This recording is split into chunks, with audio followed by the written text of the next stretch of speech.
Well, hello and welcome to the Smite Force Chronicles. I'm trying my NPR voice. I don't think it worked very well.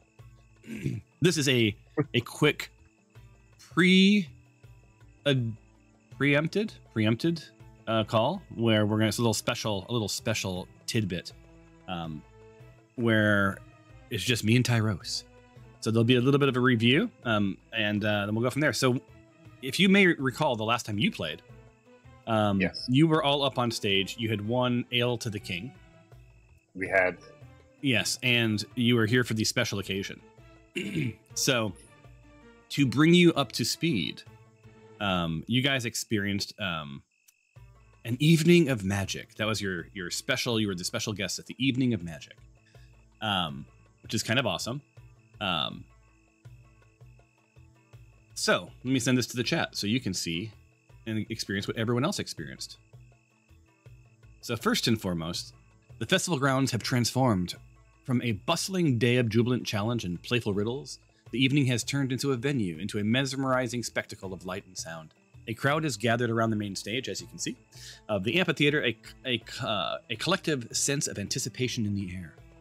You are at the heart of it, chosen as the guests of honor. You stand on stage next to the enigmatic figure of Mysterio, the illusionist. And let me give you a nice image. There's Mysterio, the illusionist. He's a tall figure in an elaborate robe embroidered with enigmatic symbols, and he gazes across the crowd. He raises his arms, and a hush descends upon everyone. His voice echoes through the amphitheater, resonating and inviting, and he says, again, no voices for you, sorry. Ladies and gentlemen, prepare to witness the impossible as we embark on a journey through the realm of illusion. So he does. So he engages a bit with you. He does some magic tricks. You guys are all standing. Now, your compatriots, some of them have opted to not be up on stage. They were in the audience. Tempe was, shilling drinks for money, gathering information. He's still dressed as a barmaid. He was still the barmaid? Yeah, nice. I placed them on the stairs behind you guys. So they were not engaged. They were just sort of enjoying the spectacle. But the four who participated were actively engaged. So Mysterio goes through a series of illusions and rings that go together, and card tricks, and puffs of smoke, and pigeons, and mystical, sparkly dragons in the sky above. It's quite the spectacle. He's quite the showman. He has a lot of vibrato in his voice. And as his set. Uh-oh, that's a musician in me.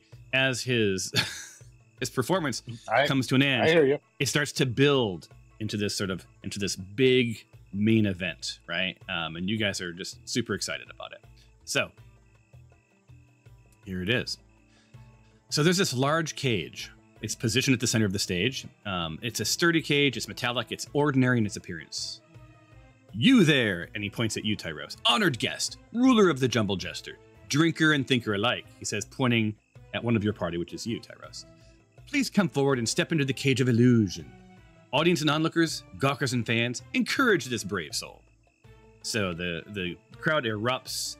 I will say that your party was a little trepidatious at this point because they don't trust me, I guess, as a GM. I don't know why. What could go wrong? But you're a good sport, Tyrros, and you weren't here to say no. You make this sort of grandiose move and you hop into the cage. So there you go. You are now in the cage. And here's a picture of the cage just for giggles. Boom. I should unpause the game. That's a nice large bird cage. It is. It's a lovely cage, right? Up on stage. So then Mysterio hands each member of the group a candle. Right, which is pretty exciting. And he says, fear not, honored heroes of the jest. You all have a role to play in this dance of illusion. Behold, the candles of wonder. And he uses lots of big hand movements, and it's very exciting stuff, right? And each candle, flickers with a different colored flame. There's a red and a blue and a green and gold. And the crowd watches in silence, entranced by the spectacle. So pretty awesome things happening, right? So he says, With the power of fire, he exclaims, we shall change the boundaries of our reality. And he drapes a large tarp over the cage, and his command rings through the air, and he says, light the fire. So he covers the cage with this large red thing, and no sooner does he does that than the candles sort of erupt and start to sparkle, and magic start to happen around the cage. And as he screams, light the cage, your compatriots, well, let me put this up here, as instructed, you know, all of your compatriots, they head over to the cage, and it's consumed by this dazzling rainbow of flames, and the crowd gasps for a moment, and all noise is light and heat as the thing lights up. So Tyrros, you're suddenly, you know, a little confused. You're not feeling any heat. You're not feeling anything, right? And you start to hear a little shuffling behind the cage, right? As some sort of helpers are making their way back. You hear up front Mysterio going on and on with the spectacle, buying his helpers some time as they open a hatch in the back of the cage, and they're like, shh, come with us. And you guys sort of make your way behind the stage, past some carefully hidden things that will obstruct the view from everyone. And you make your way into a green tent. And then what you hear out front is, you know, as quickly as that fire bursts into flames, it begins to recede, and it burns away the tarp, and all that's left is the cage. And you hear Mysterio yell out, "The power of illusion, my friends!"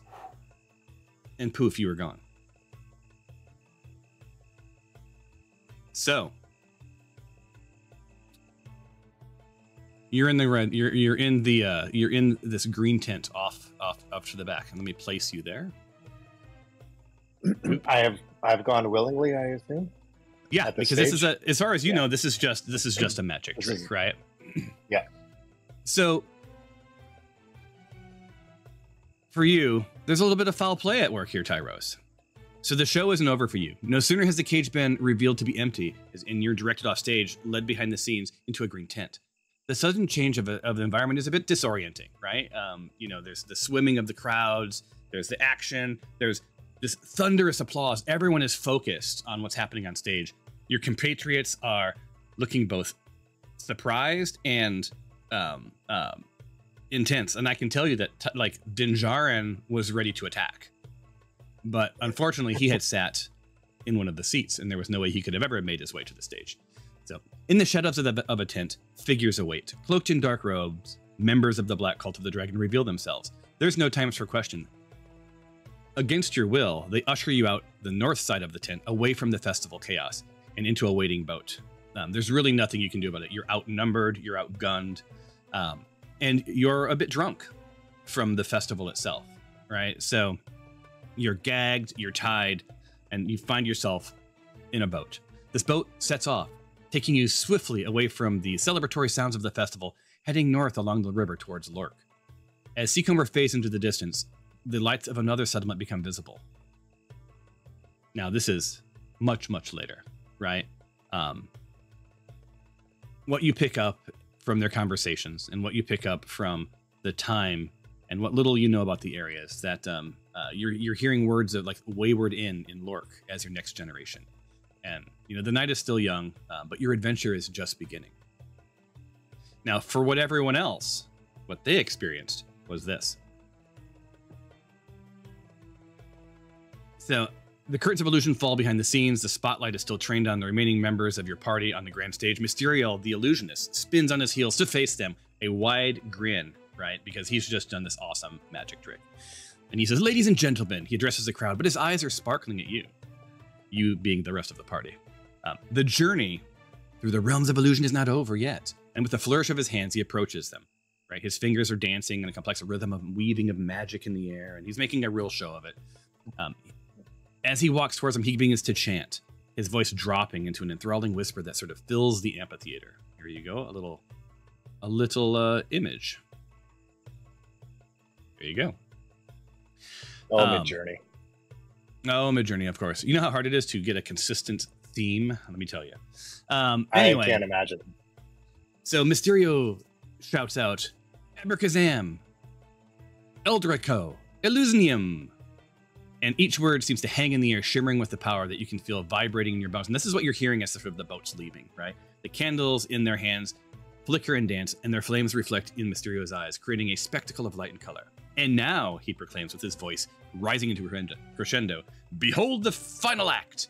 And as that last syllable drops from the echoes into the night, there's a sudden burst of smoke and sparkles that envelops everyone on stage. Each party member, Mysterio, everybody. And poof, he disappears in a blanket of white mist. The crowd gasps, leaning forward, and what's next? And there's nothing. The music fades, the sounds of crickets, and lo and behold, Mysterio is also gone.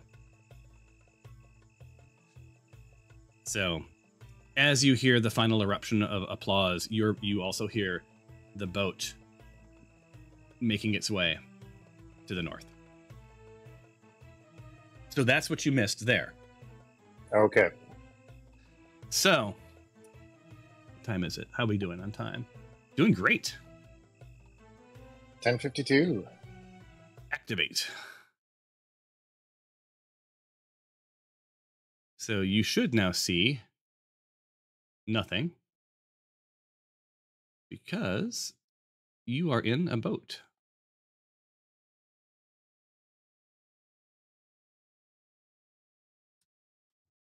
So you're in a boat. I'm assuming there's others in here, my kidnappers. Yes, and they're coming in right now. You are, of course, grappled. You are, of course, prone. You are... I'm sorry, you're not grappled. You're restrained. We remove the grapple. And you are gagged. So that would make you... Hold on, where is it? You're inaudible. Right? Nice. So, yeah, but what you can, because you can still see, right? You can see that you are surrounded by many, many people. There's people with arrows, there's people with swords. There's a very magical looking dude, right? There was just, rest assured. And one of them looks like they're much more senior. You got this guy, and then you got this guy sort of driving the boat. So 9 of them to take me.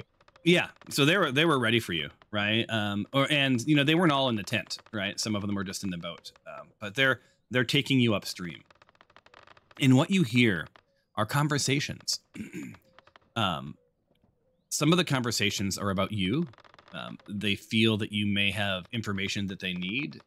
There's conversations around you and your comrades working with the Harpers, potentially to thwart them. So you get the feeling that the jig is up, right? Like no sooner have you started this quest than it's already been sort of escalated that you and your party are against the Black Cult of the Dragon. You hear a couple of references, but they're muffled and you can't really make out too much of Brother Samael, who, you start to pick up was a pretty senior leader in this organization. And you're on this boat for a good 24 hours. As a matter of fact, I'm going to check something out. Yeah, you get a preview. Over on your toolbar, there's a new little tool. It looks like an owl.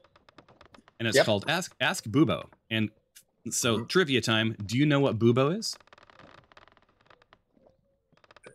Is that the AI chat that you've put in? Well, it is our AI chat, and it's been. I now have a partner. You remember Cliff from our old, Yep. the old days. He and I have partnered up because he's also a developer and a design leader like me. So Bubo was actually the owl from Jason and the Argonauts, the mechanical owl. Oh my god. Yes. So we've up-leveled our little AI chat that I did by myself into the chat window, and now you have this full-flown. We have this full-flown app that is a much nicer user experience. It's going to really evolve. We have a lot of plans for it, so we're pretty excited about it. But I'm going to ask Bubo, how many days does it take to travel from Seacomer to Lork? And I make sure that I spell Lork right. It is not the easiest. LLORKH. Gauge. Question mark. And let's see what Bubo says. And you can't see this right now because it's in my private window. But it says how many days, blah blah blah. And then Bubo says, in the realm of the mystic knowledge, time dances on the wings of anticipation. That's basically its little icon is flashing. So the distance between Seacomer and Lork is approximately 150 miles. Therefore, it's going to take you guys about, a little over 6 days to travel. So you're going to have a long time to sort of become comfortable, right? And I can actually, because I think we're a good group, I can hit this share button and you can see what he answered. Boom. You got Bubo in the thing, so I can send my result if I want to the chat window. Right? Fun. Anyway. That's awesome. You guys have full access to Bubo, just don't metagame. That's my only ask, is don't metagame, which means don't how do I defeat, some animal, some monster, or tell me about the Black Cult of the Dragon, because it will tell you. And by the way, I can see everything you guys put. So there's no hiding from the GM, but you can only see what you put. I am a traditionalist when it comes to this. I still love the theater of the mind. I love the visuals here. They help, but I still, as often as I can, create it up in the head. Awesome. Well, so there you go. So anyway, ask Bubo. Bubo is pretty cool. Now you are on this boat, and I think for the first 24 hours you're sobering up, right? You're getting your bearings. They're not treating you with any sort of courtesy or respect, for sure. But they are feeding you, from time to time.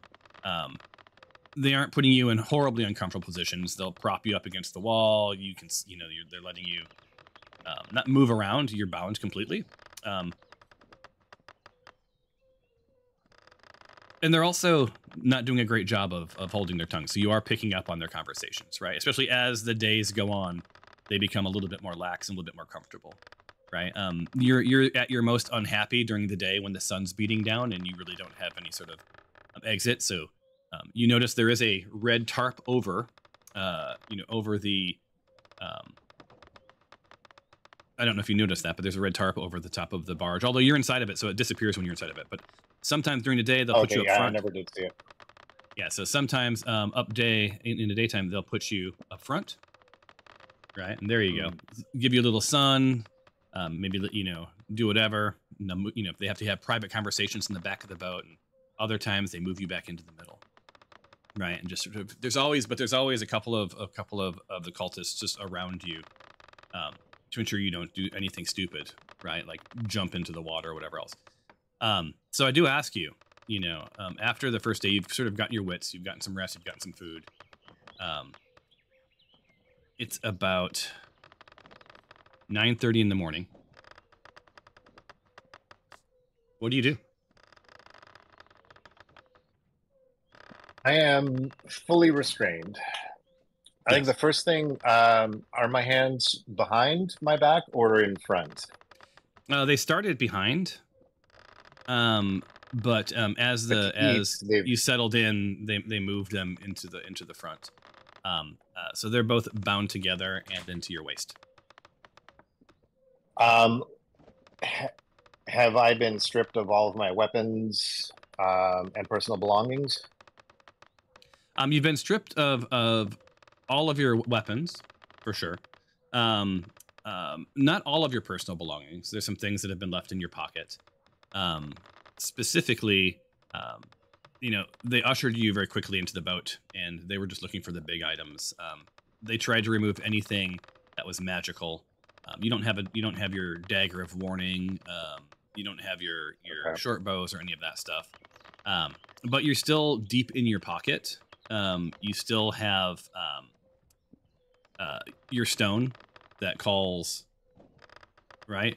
I was leading into that. Yep. Yeah, and because of how you've sort of secured the Wayfinder parts, as of right now, they've not found the gem ring. They found the Wayfinder case. Okay. But it's within your pack. It's like they didn't remove it. It was just a wooden box to them. It's empty, right? Or at least the people that were searching. You were searched by the acolytes, the more junior people, right? Basically, like secure you. So yeah, so on your person is still the Gem of Known Pathways, the Wayfinding Gem of Teleportation, and the gem ring that you have picked up. All of your potions and your weapons and all that good stuff, that's in a bag sitting next to you. So the first thing that I would do, that Tyrros would do in this situation, is to try and loosen the restraints around his hands. So that I've got more flexibility, and if need be, I could be able to slip them out. How often are my restraints checked? Fairly regularly. There's someone on you all the time. This is a very close quarters trip, right? There's no moment where there's not eyes on you in some way, shape, or form. The restraints are actually on your hands are loosened to the point that you can work your hands up to your mouth, right? With just with like a longer tether, so that you could feed yourself, right? Because they're not babying you. They're giving you water. During the day, when you want water, they pour it into your mouth, and they're not super, awesome about it. They get a real kick out of just like sort of squirting you in the face, whatever else. But yeah, there's really no like time. Even at night, there's rounds. There's so many of them that like there's always eyes on. There's always eyes on you. But if you would like to try to work out your you try to work off your things, we can do a roll to see if yeah, I don't want to loosen them so much that it is obvious, but to the point that if I needed to snap my thumb or dislocate my thumb, I could pull out of the restraints. All right, so let's do this. Epic roll.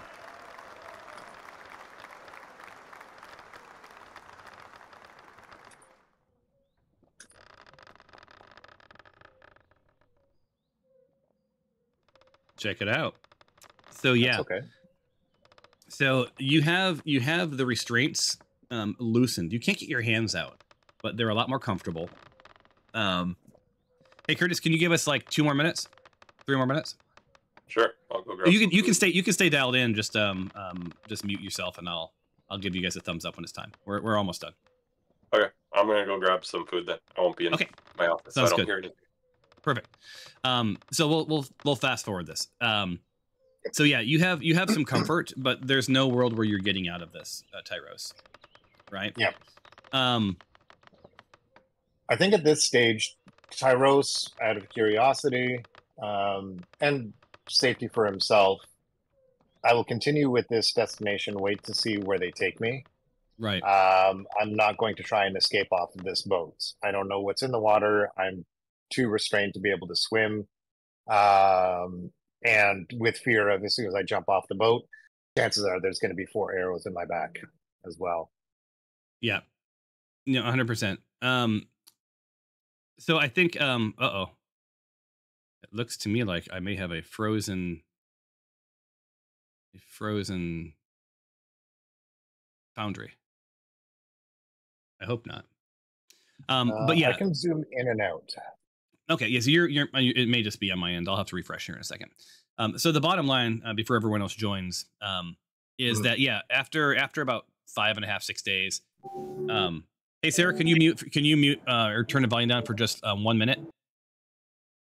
Because I'm telling Tyrros something that you can't hear. Oh, there you go. So after just about 5 days, they actually blindfold you. They re-gag you. You feel them stuff you into a large sack, right? Okay. And they carry you down. Like you hear milling about. Like so, you heard wayward in, whatever else. You don't hear like it doesn't sound like you went in the front door. It sounds like you went in sort of a back door or something. And then the air gets much cooler, and you end up you're in some sort of a cellar or a basement or something below ground. And you are tossed into a cage, very similar to the one on stage. They remove your restraints. They unlock the door, they lock the door behind you. And then for the next couple of days, they beat the living shit out of you, asking you questions about the Harpers and the Black Cult of the Dragon and what you know, and Wayfinder parts. They've discovered some documents on your person that sort of identify where the Wayfinder parts are, and those belong to the Black Cult of the Dragon, right? And you don't verbally give them any information, but you can tell they're picking up some from just what you're holding. They're picking up some information about you. But yeah, like you're bloodied, you're hurt, you're on the verge of death. So you are being tortured very, very badly. And you're spending until your compatriots find you, if they ever find you, you're in this cage until you either are rescued, you die, or they take you someplace else. And that's it. And then I will unveil everything else to you once everyone else joins. Is this a bigger picture? Am I getting some walking paper soon, and you're slowly walking me out of No.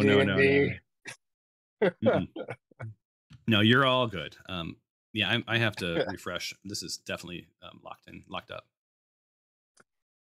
Oh, this is an awesome little adventure. So there you go. Hey there. It's safe now. Cool, so now you know. Cool. Yep. So David, today it's you can thank Adam and Toph. We have 2 characters that you can play so that you can actually enjoy the rest of the game instead of just sitting there in silence. But the metagaming ask is that remember, you don't know anything that's happening with your party, and you can't share anything that you know. I mean, quite honestly, there's no harm, no foul. I mean, like, nope, you are where you are. We just have to be careful not to say anything about where you are, what you are doing, what's happened to you, or any of that. Yep. So there you go. Understood. And if you have happened to watch some of the other teams' gameplay, you also can't metagame because you would kind of have a sense of things too. Have we done that? Mr.? Not that there's anyone that I know who may have done that. There you go. All right, so I'm gonna just from because we're recording, I'm just gonna put a be right back thing on. We can keep talking, and then I'll remind me to unpause this once we get back in.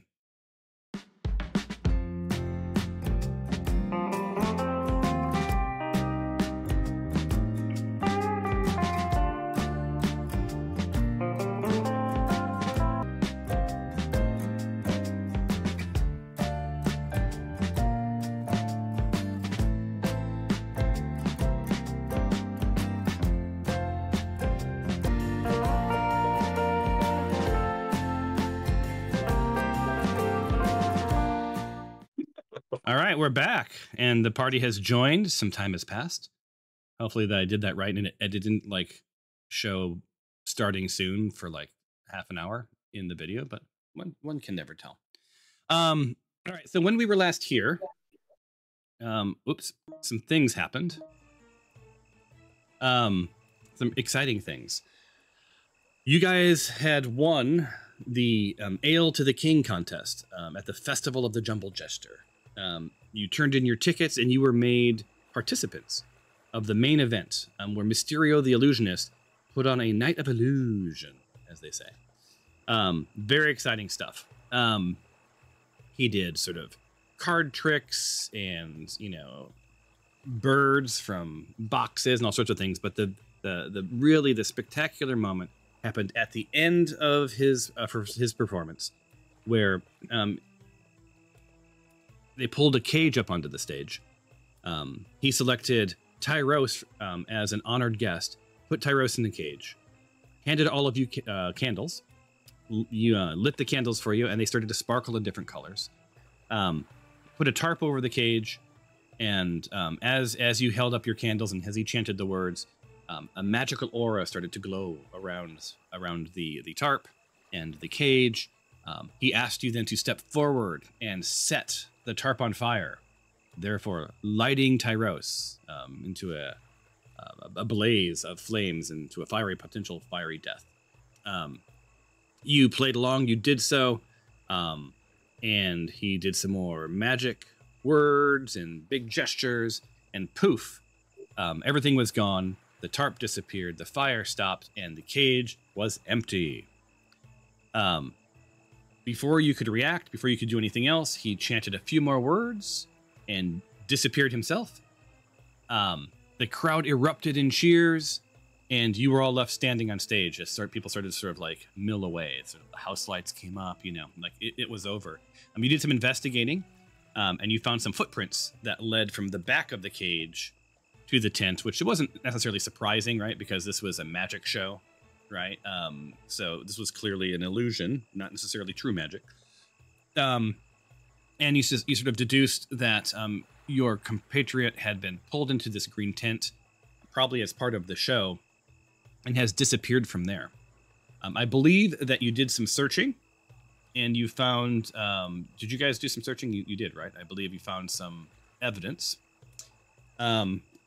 Some burnt scrap of paper, I'm not sure who's holding it, that basically was the plans said something about Lork, something about an inn, wayward or spirit. I can't remember which word it was, but you sort of started to deduce that that your friend may have been taken to some place in Lork, some inn in Lork, and that this was very clearly the Black Cult of the Dragon. Right, so something was up. Like they had targeted specifically Tyrros, and has awaited him. Now, the good news is before this, you secured passage with Captain Smirts. I believe Dinjarin did. Gave him a platinum for his luxury covered wagon, or covered barge on the river. And the only problem that you have is Smirts said he was a little drunk and wasn't sure, you know, how soon he could leave without sobering up. But you guys agreed that you could sort of, it's a river, right? There's one way to go. Just avoid hitting the banks. Once you guys are set sail, you guys are good to go. And he'll sober up over time. It's about 10:30 at night, and you're making your way down to the boat. Before you get to the boat, is there any questions or comments?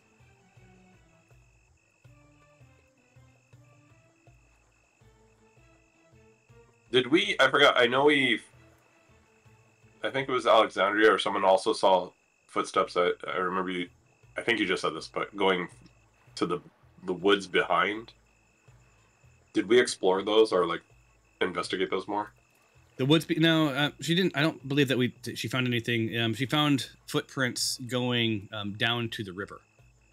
Yeah. Okay. That's where you're all sort of up there. We're sort of that direction. And did we do any investigations around those footprints at all? I know we did a lot inside the tent, but I can't remember if we did any. I don't recall, but I'll just do a roll investigation for the lot of you. Yeah. So let me do that. And David, you should have access of Tempe. I was just about to ask that. How? I gave you. Oh, I am Tempe now. Yeah, you are Tempe. I'll play. Perfect. Thank you. I'll play Toph and you play Tempe because I figure you and Tempe you know his style probably better than Toph's. Yeah. I mean, all right. Yeah, that's me. Yeah.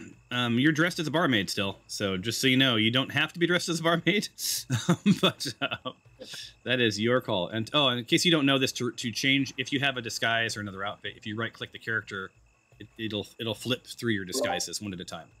It's like it looks like two little sparkly arrows, like recycle arrows. I have a question about the footprints. Did I heard you say that the footprints led into the tent behind. Like, yeah, we weren't surprised about that, but Yeah. at any point did those footsteps turn into like a drag, like dragging the footsteps, or like there's some sort of tussle or anything like that? Was there like anything broken? Like, I think that's, I'm curious. yes. I think that's what you were remembering, Dinjarin. I think that was what Alexandria asked. Is the footprints leading into the tent seemed like they were playing along. The footprints after, first off, there seemed to be a good number of footprints, and there was some sign of some struggle. And there's an investigation check waiting on your screen. Oh, my bad.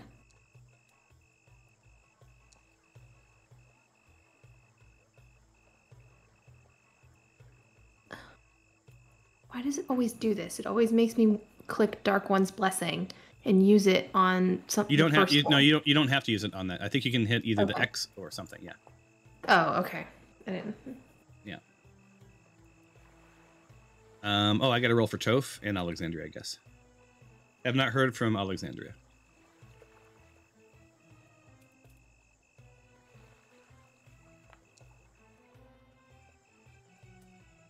There we go. Holy smokes. Glory, you are the winner. Winner chicken dinner.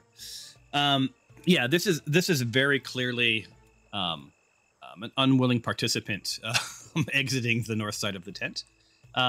And you see the tracks lead down to a little shorefront area of the river. You can see, just based on the footprints, there had been some sort of a boat or a barge or something tied off there. And it doesn't take much Scooby-Doo action to figure out that, like Tyrros has been kidnapped, thrown into a boat, and has been awayed. Now, the time has passed, so between that illusion and right now, it's been a couple of hours, so they've got a pretty good head start on you guys.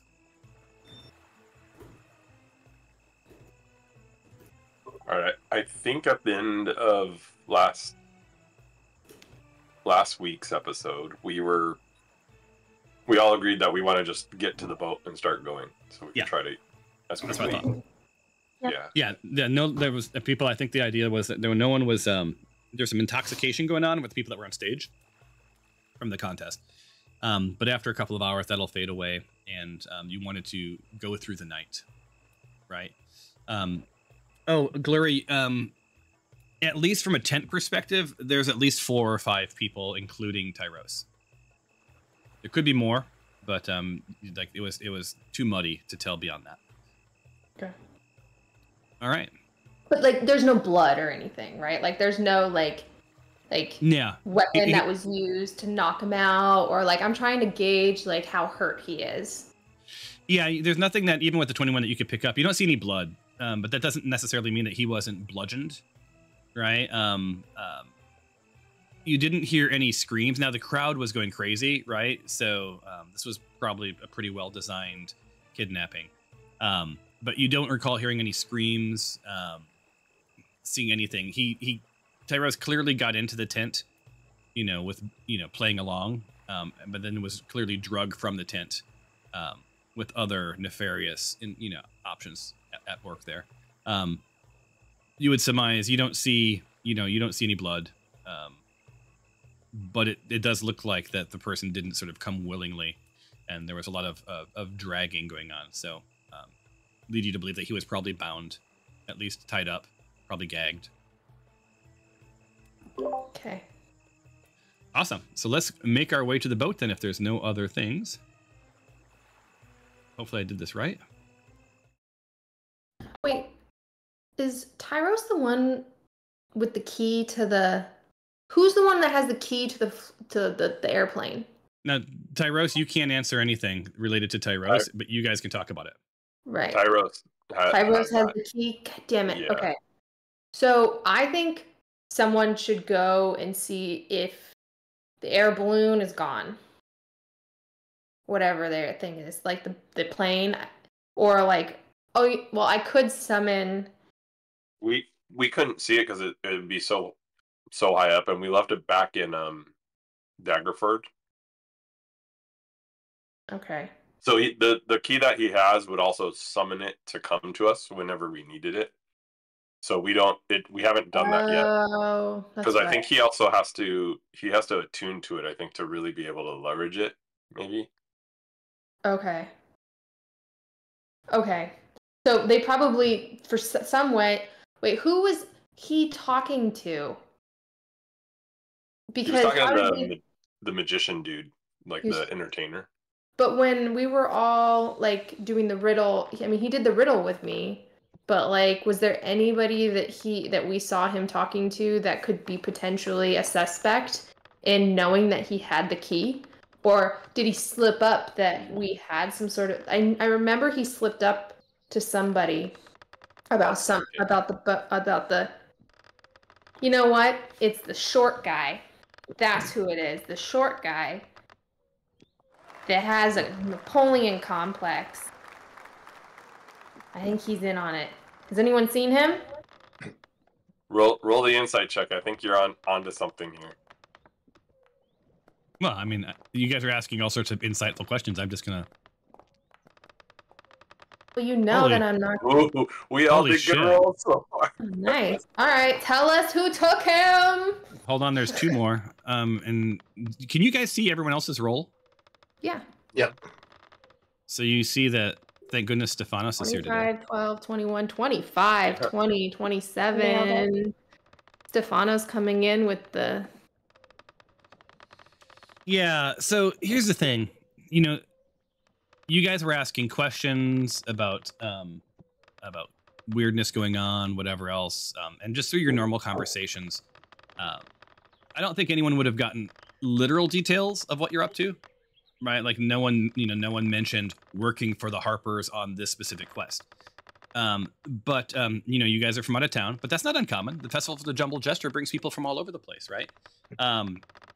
But because you were sort of, very visible, very engaged, it would have been very easy for someone to pick up a couple of things.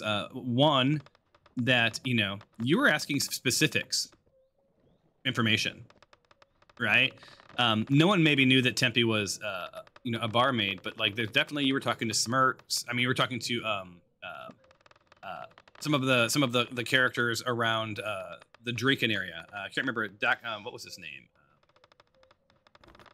Redbeard or? Yeah. Thank you. I should know my own people. Yeah, Captain Redbeard. Captain Redbeard. Right, you did a little bit of engaging with him. I believe you came across Gruff Ironfoot for a minute or two.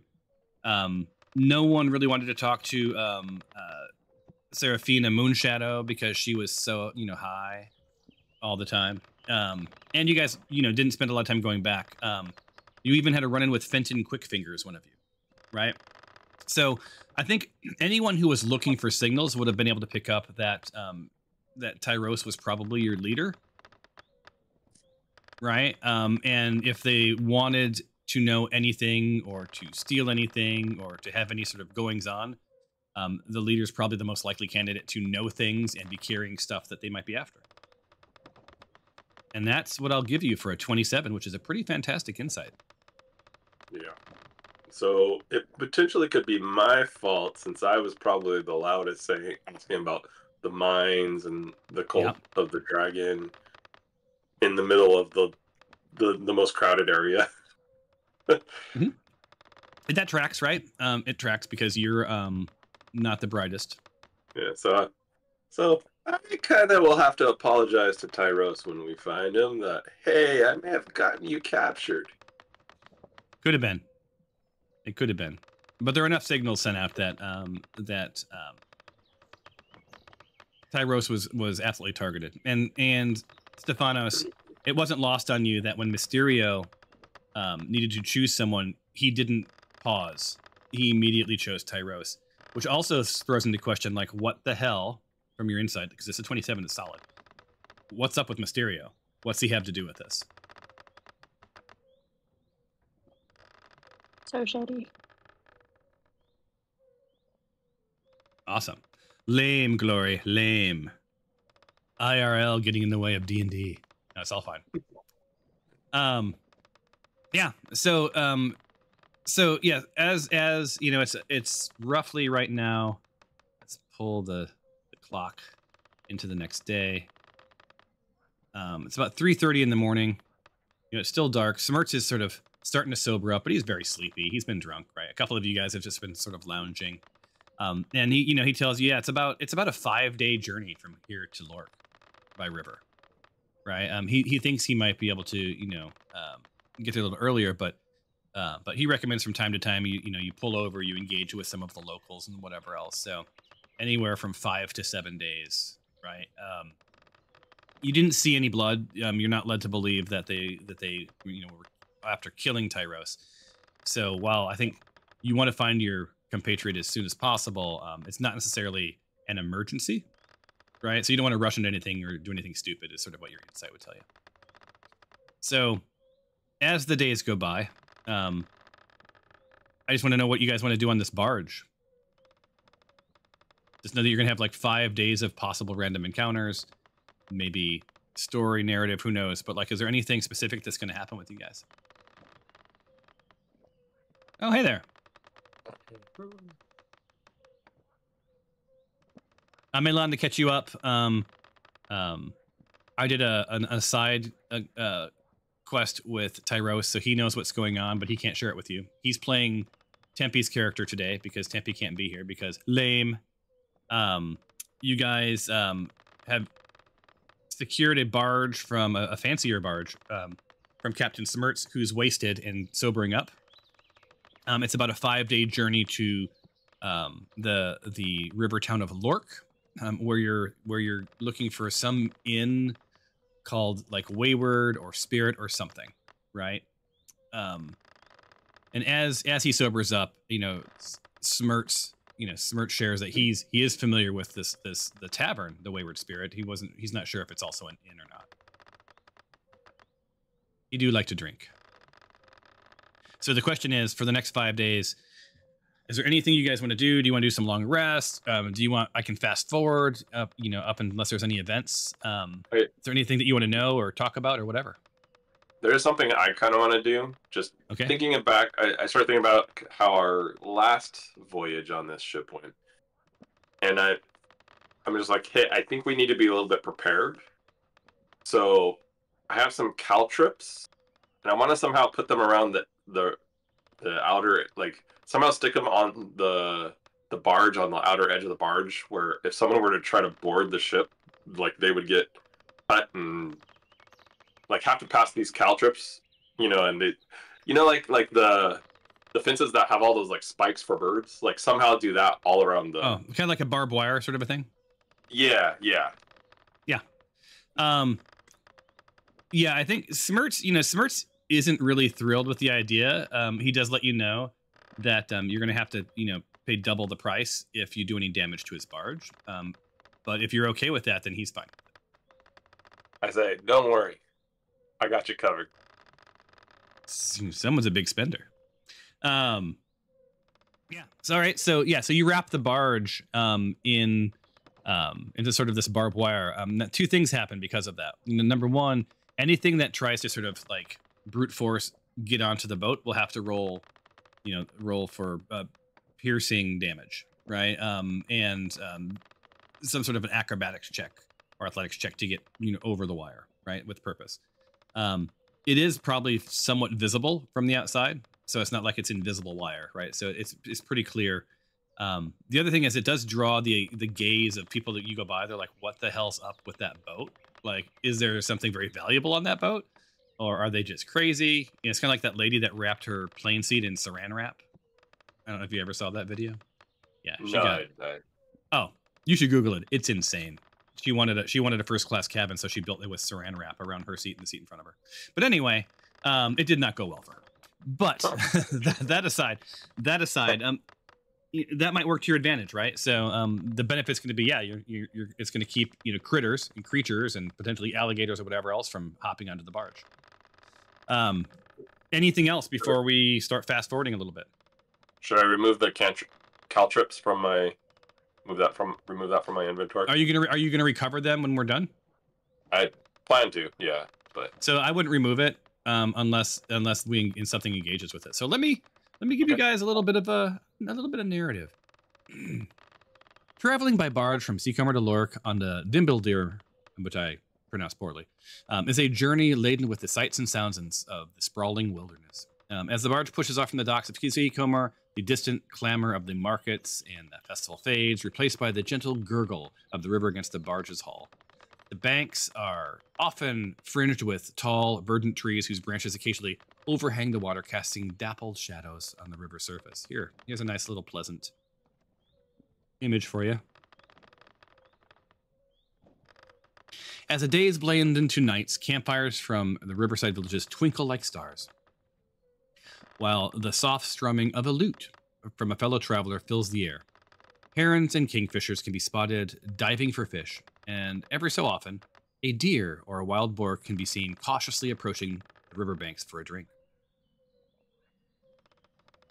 Fun. So, there's nothing to it at this point unless you guys have some schemes. Every day, I'll fast forward every day at around 6:30. I'll roll to see if you guys encounter anything. So day 1 proceeds around it's about 6:30 in the morning, and let's see if there's anything up. You're good this day. Is there anything you want to know or do on the beginning of day 2?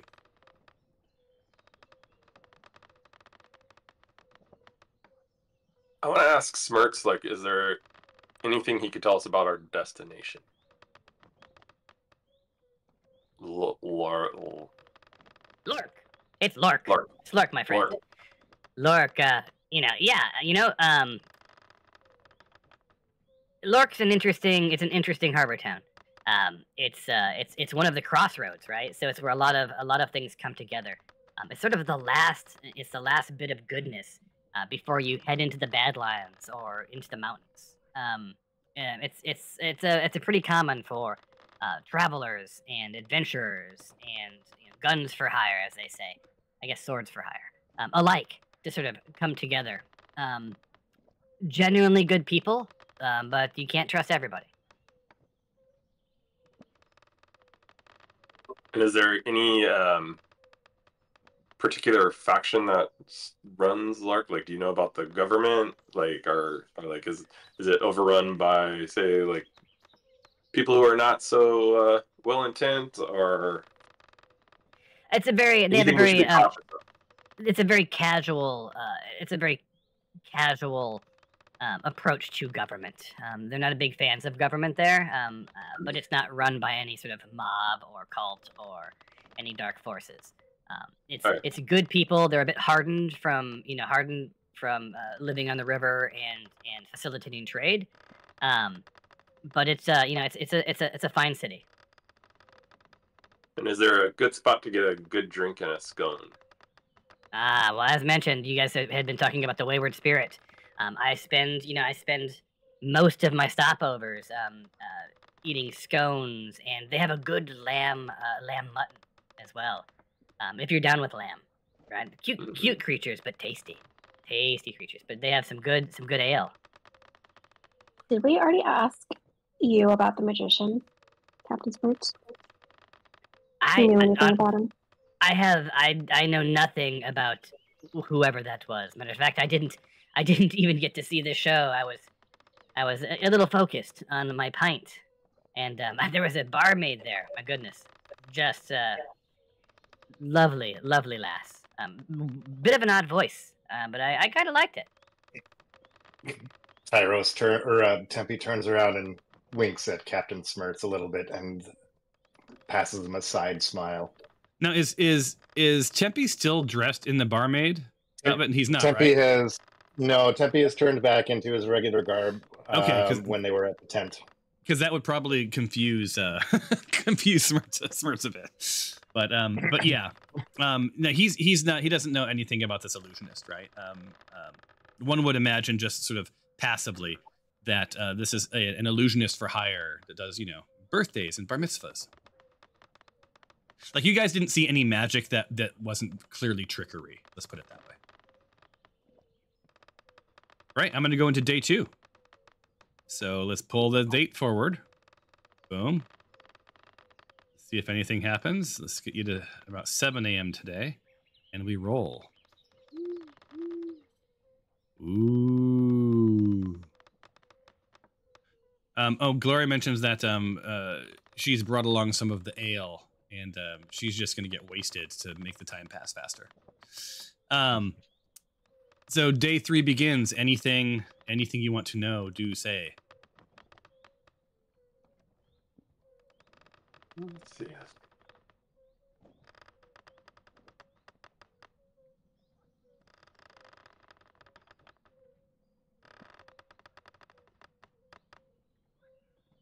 I think over the course of this day, I think I'm only technically know about one of the gems I have. The yellow one. So Okay. I want to just investigate and get an understanding of the red gem. Okay. Remember, it's you know what it is from in real life, yeah. Yeah, so I already know what it is, but I just want to, so that I have both of them as. So. Yeah. Let's see. I'm looking at to see which one it is. It's inventory. The red corundum. Corundum. I know what the yellow diamond is, technically, but. Yeah. Let's see. Hold on. Elemental gem, right? Yeah. Yeah. So you're studying it, and it's about. Let's pull the day forward a little bit. It's about 4 o'clock. And you sort of pull it out, and you've been studying it for a little bit, and Smirts is like, you've got yourself an elemental gem there, eh? I've seen what? one of those. An elemental gem. Oh. Are you holding a thing and you do not know what it does? I just procured it on one of our adventures and hadn't had time to study it. I mean, it's not like I didn't know what it was, but why don't you explain it to me a little bit? I just want to see if you know exactly. Oh, I know. These gems come in many colors, and they're not common. They're somewhat rare. But I've come across a couple of journeymen who've held these things just to get themselves out of a tight pinch, if you know what I mean, right? It's pretty straightforward. From what I understand, you break the gem, and it brings forth an elemental that's aligned with, I'm assuming, red would be fire. I don't own one of these things, but it's a pretty handy little get out of jail free card, if you don't mind me saying. Awesome. That's good to know. Don't worry, I won't use it on your boat because Oh, please don't. At least know the boat will burn. So. Yes, well, it will burn until you hit the water line, and in which case, then you'll go down with the ship. I'll see to it. Yeah. Cool. Well, thank you. Thank you for the info. So then, you guys, you're on day 3. You got another rough 2 days ahead of you. Let me pull the time forward. Is there anyone else who wants to do anything? All right. So around the next day, you sleep in a little bit. It's about 9:30 a.m. And let's see if anything has happened. Damn, you guys are lucky as lucky duckies. So day 4, you'll be arriving in, and every morning you hear the hooing, Melon, or Alexandria. Very familiar to you. So you'll be arriving at Lork the next day. Anything on your sort of final day of the journey? You guys have eaten well. He was good to his word. Smirts was outfitted with moderate to fine food. Enough ale, water, beverages, scones, tea. It's been quite the delight. You really do appreciate the covered part of the wagon because in the day it can get a bit toasty, a bit warm, right? And at the night it sort of keeps out the mosquitoes and what have you. Now, of course, there's always been someone, awake doing things. Toph has become a bit of a co-pilot. Her and Smirts are a bit of kindred spirits. But here's your last day. Anything you want to do? Given that we've been traveling for a while now and knowing, we're heading after someone and listening to Stephanos mention that, hey, I think we were overheard at the last port. I just want to see if I could kind of look through into the shoreline and maybe into the forest or the dense forest a little bit and see. Can I tell if anyone's been following us or kind of like trailing us a little bit to watch us? Yep, you sure can. Let's see here.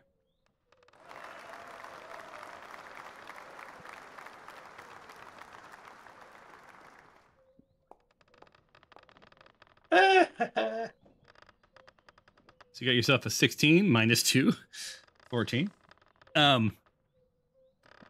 That's a solid enough. Yeah, you don't see any evidence that you've been followed. And this is a well-traveled river, so you also can't tell if it's not like this is sort of untouched land and water.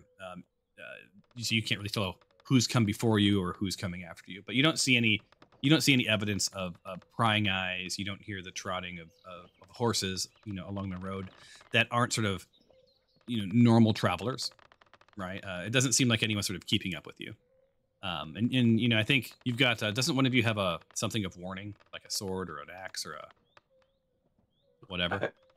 I think that was Tyrros. Oh, well, so never mind. So you're raising your hand as Tyrros, not as Tempe, correct? So, as Tyrros, yes. Yeah. My character had it. Right. So I guess you have no inbuilt alarm system. But yeah, you don't pick up on anything. Anything else to do on this second to last day? Nope. Not on my end. Awesome. So let's pull the day forward. Get you about 9:30 in the morning. Let's see if anything happens on this last day. So from above, the sounds of twigs breaking, underfoot catch your attentions as 6 eagles appear from, within the trees. From within the trees? Damn it. Typo. From within the trees. So they're just sitting there sort of watching you.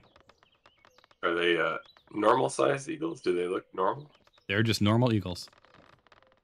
I look at Alexandria and say, "Hey, do you know them? Can you talk to them and see if they could scout ahead for us?" So racist. So, Alexandria, do you speak Eagle? I do not speak Eagle. You're a very birdist is what you are. Do you speak Orc? They're also humanoid.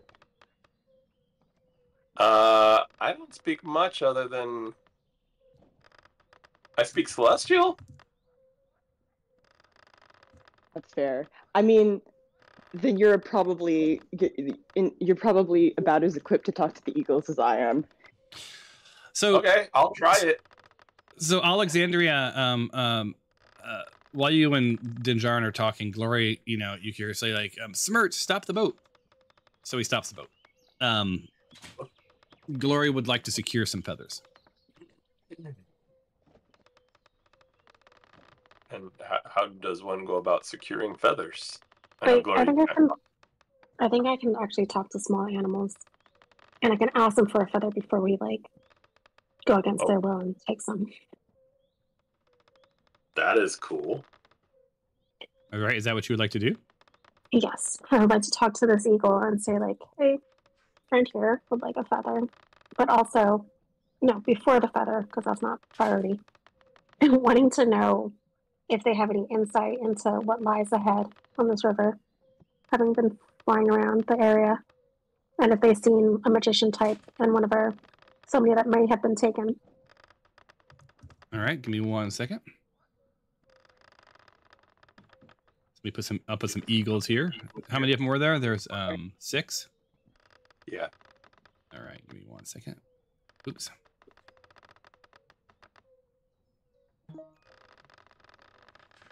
One, 2, 3, 4, 5, 6. There you go. So some eagles have landed. The eagles have landed. There they are, sort of looking at you. They're kind of, I should move them into the trees, right? They aren't going to really be on the water like that. So here they are. There's one on a rock. One up here. And they're just eagles. They're like normal size eagles. They're not anything substantial.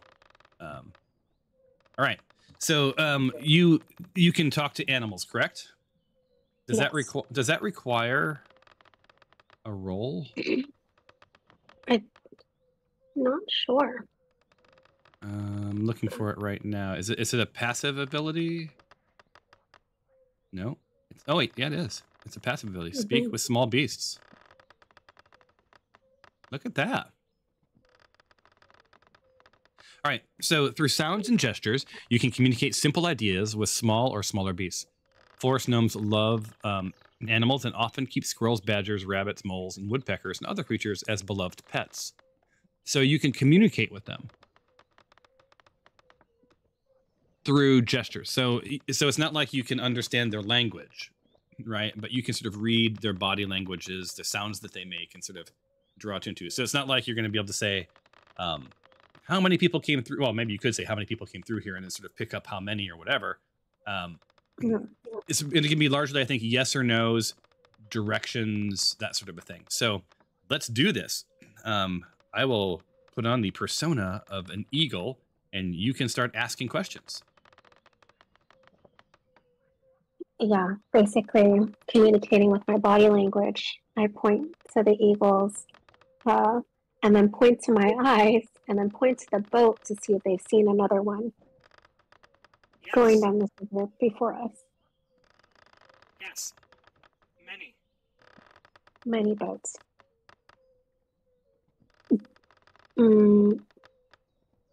I guess then I gesture.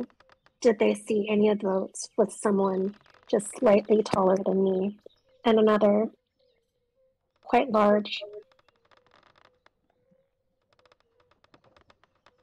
I don't know how to describe character, but what do you look like? Many people. Human.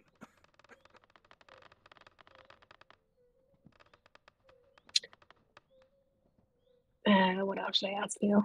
So what you picked up so far is, and I'll just do this in normal voice. What you've picked up is, yeah, there's been a bunch of boats come through here, which is not surprising, right? This is a very common waterway, right? Going to between two significant towns, river towns. And yeah, there've been a variety of different people types on those boats. So none of that is specific. Ooh, ask them if any of the boats or people they saw look like a person was tied up. Yes. Did anyone on those boats look like they were there against their will or tied up? Yes. One. How far ahead are they? Right. How far ahead are they from here in travel time from us? So the eagles, sort of flutter and twitter, and you can't get exact mileage, but it looks like they're about one or so days ahead of you. Thank you, eagles. I love you. But also, my friend really wants a feather. Is it possible to just drop in one of your loose ones? And they ask how many? Just one? He wants a few, but that sounds really greedy. Maybe 3 feathers, and I can give them my inventory of a ration. Ooh, and do you have anything specific for something that birds would like? It just says generically ration. Do you have any other treats or trinkets? They also love shiny objects. Shiny object.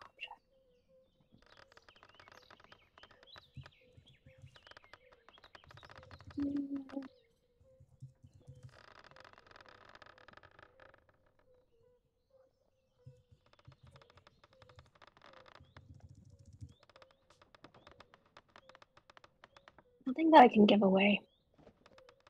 Well, I think they'll be happy. I think they would be happy with some easy food, some easy rations. So give me 1 second, and let me get you.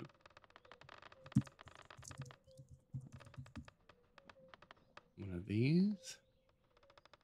And hold on.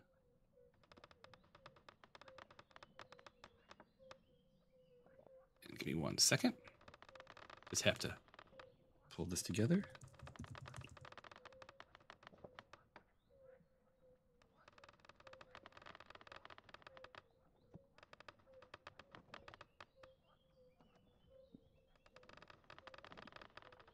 There it is. And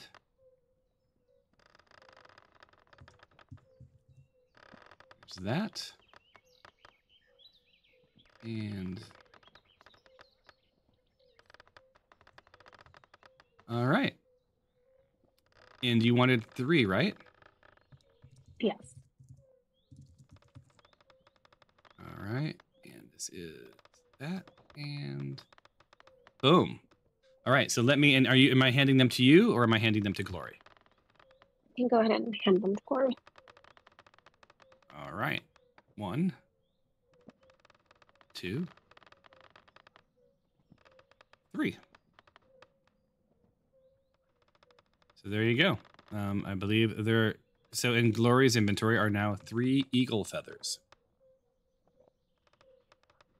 Perfect. Thanks, guys. Yeah, they're really helpful. And they're all they sort of gather around the rations that you've thrown onto the shore, and are super appreciative, right? And that's it. Anything else from the eagles before you are on your way? Does Tempe want to shoot any of them? Because I know that's what he likes to do. Don't do it. As tempted as Tempe is, he appreciates the gift offering from the eagles. All right. So, yeah. So the journey continues. And the eagles fly along with you guys for just a second, and then flutter away. That was a pretty safe encounter. So the day continues, just before evening, around 5:30 p.m. And Smirt says, we're about there, and here you go. So as the narrow vessel skims the gentle currents of the river, the dim outlines of Lork come into view, backed by a pale gray light of pre-dawn? Pre-evening sky, my bad. The city, if you could call it that, sprawls before you. More of a haphazard collection of weather-beaten wooden buildings and winding streets than an actual settlement. Like, Lork is a place that seems to thrive in the margins of the known world, positioned just before the foreboding Black Road. The Black Road, heads through some of the mountains as well as into the Badlands. The river, a main artery of trade and travel, breathes life into the outpost, bringing with it a mix of people as varied as the goods that fill their pockets and packs. There are worn travelers with hardened faces, their eyes revealing stories of distant lands and dangerous encounters. Shady individuals stand by the docks, eyeing each new arrival with calculating looks, their intentions hidden beneath the cloaks and the grins. Traders bustle about, shouting deals and offering offers over clamor, their stalls brimming with exotic artifacts, luxurious textiles, mystifying trinkets, each of them a tale to be told. Let me go here and say activate. You guys can all see that, right? Yep. Just the title, right? Is that what we're supposed to be seeing? Hold on. Lighting. There we go. And save. There it is. Yeah. So, like I said, there's worn travelers with hardened faces, eyeing reveal sort of stories of distant lands and dangerous encounters.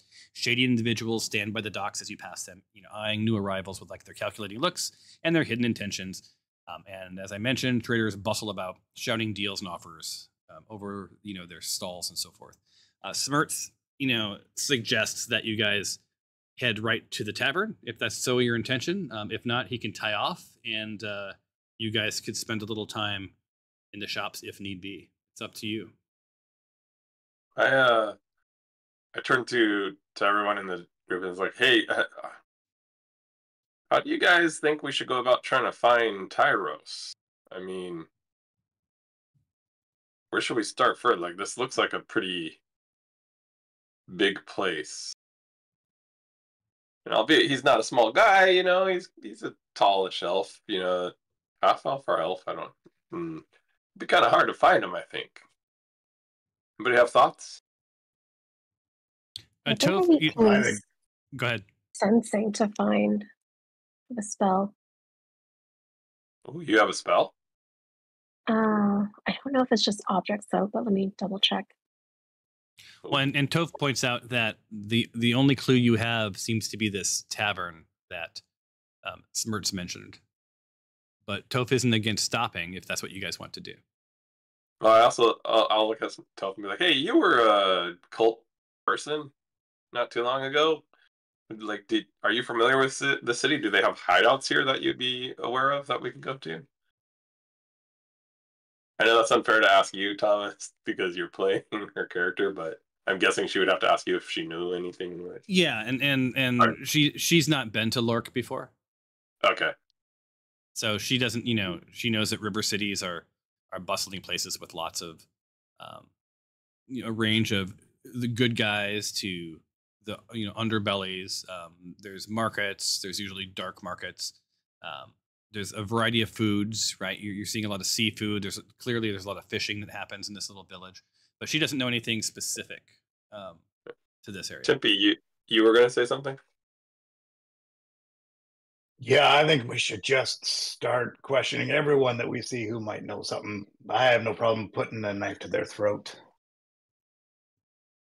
Ooh, are you going to dress up as the barmaiden again? I think she's done.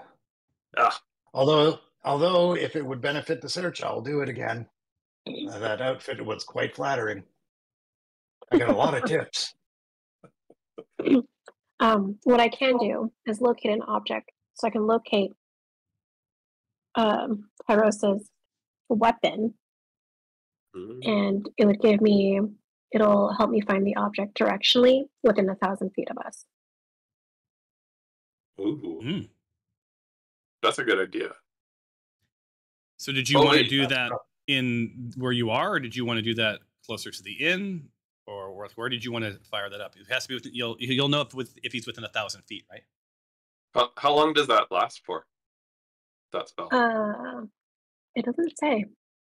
Oh, well, let me look at your character. No, 10 minutes. 10 minutes, okay. Then, yeah, maybe we get to the tavern bar inn place and then do it from there, assuming that they may have gone in that direction as well. Yeah, that sounds good. And what's the name of that spell, just so I know? Locate object. Locate. And have you prepared it? It doesn't need. Oh, is it just it's just inherently there. Oh, fun. I didn't even know you could do that. Could we locate the flying boat thingy he has? Would that be a... Oh, unless they found it and dumped his body somewhere and then took that. That would probably not be good.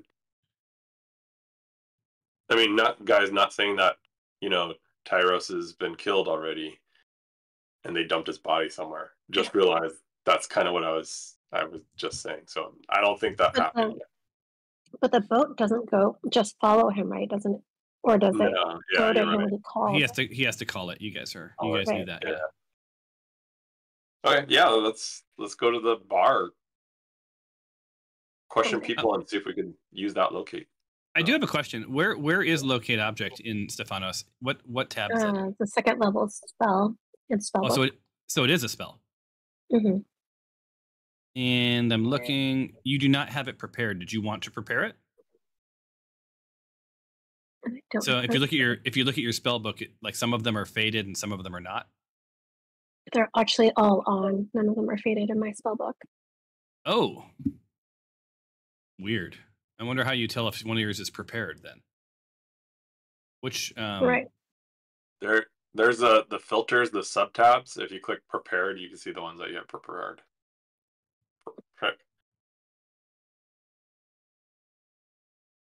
Prepared.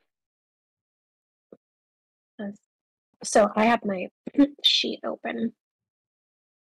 Oh yeah, you give a quick So look at your if you look at your actions, it probably is always there. It probably doesn't show us prepared. Oh, I see. Okay, yes, I would like to prepare that spell. Yeah. So how many can you have prepared at any given time? Do you know? I have 9 right now. I don't know what the max is for my character though. So I'll let you prepare it. I think like that's for all of you people who have spells. Let's find out how many you can have prepared at any given time. Because basically you have to like over a long rest you prepare whatever spells you want for the next day, right? Or you just keep the same ones. Because you don't have access to all of your spells all the time. It's just the ones that you've prepared, right? That's part of the long rest. I haven't really been enforcing that, but I think it'll be fine to for today. But going forward, let's just take a look and say, when there's a long rest, do you want to attune to something? What spells do you want to prepare? And the only reason I asked that is because my sister plays in my other game. And she's like, okay, I need to prepare these 2 spells. I'm like, oh, crap, I forgot all about that. 3 years in, and I had forgotten all about preparing spells. I'll start doing that. Doing that, but I prepared my locate object spell. Perfect. So you're good to go. Okay. So and then when did you want to fire that off? Did you want to fire that off when you get closer to the... near the tavern? When we're at the tavern.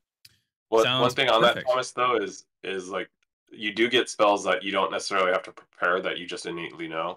Yeah, my character has a couple like that they are spells, but because of my class or my race, I just know them. It should show as always prepared. Like, so you don't have to prepare those. It's just the ones that require being prepared. All right, so give me 2 seconds.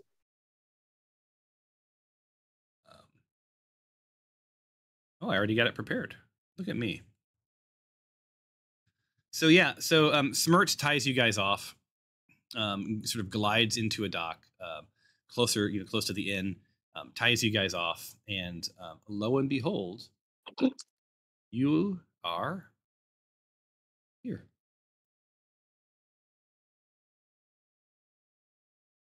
So you're at the Wayward Spirit. Just as a reminder, before we left the boat, I took my caltrips back off the boat, and then I gave him another gold piece, just as a, hey, here's for letting me do that. Yeah, so he's not going to, he's not going to join you right away at the Spirit. He has some things to do, restocking his boat and so forth and so on. But he's very appreciative. So the evening sort of winding on. It's getting a little bit dark. And to the chat. And then we'll activate your spell in just a second. As you approach the town of Lork, the day begins to give way to the dusky hues of evening, the sun bidding farewell as it dips behind the horizon. The town seems to come alive under the embrace of the twilight. An intriguing mix of shady characters and weary travelers make their way through the cobbled streets, and distant hum of conversation and laughter permeating the air. Lork's rustic charm becomes evident as you make your way through the town. From the docks, the weathered facades of the buildings telling countless stories of travelers who had passed there before. The warm, inviting glow of the Wayward Spirit Inn soon catches your eye amidst the growing darkness. Its welcoming light cutting through the evening chill. As you draw closer, the lively sounds of the inn reach your ear. The faint strains of a lute playing a jovial tune meld with the merry chatter of patrons, making the soundtrack of mirth that is infectious in spirit. So yeah, so you guys are just outside of the inn. Excuse me. Oh, we got a beverage. Beverage time for Dinjarin. So while we're here, I'm going to call out a couple of things. Are you really having a cocktail, or is it just a beverage? Because it's mighty early. Over in the toolbar, I think I told this to Tyrros already, there's a new tool. A friend of mine and I have been collaborating on an actual module, so not just a macro. There's a little picture of an owl. I would love to say it's because of Alexandria, but it's called Ask Bubo. And if you click it, it is the new front end for our AI, our AI tool. So it used to be that you had to type /?. Now you have this nice little interface that allow you to do it. Does anyone know where, I know you know this now, Tyrros, but anyone know where Bubo comes from? The name Bubo and why it's an owl? Anyone? Bubo's actually a cousin of mine. Oh, is it? So he knows Jason and some of the other Argonauts, because Bubo was the mechanical owl from the movie Jason and the Argonauts. How cool is that? I think every time it opens, in Clash of the Titans. Oh, maybe it wasn't Jason and the Argonauts. It was Clash of the Titans. That's what it was. Yeah. So it's the mechanical owl, right? But you can use Bubo.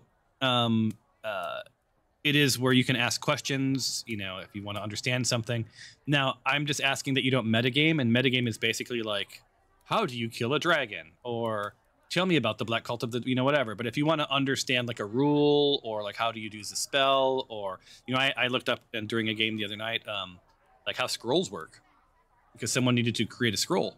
And then why would you, if you're a magic user, why would you create a scroll? Well, it's because a scroll takes the place of a prepared spell. So you could have it in your pocket and use it whenever you wanted to without having had to prepare it. So that's something that might be useful for you, Stefanos. If there's a spell or two that you just want to have in your pocket all the time, you can use a long rest instead of preparing a different spells. You could use it to write a scroll that you'd have access to.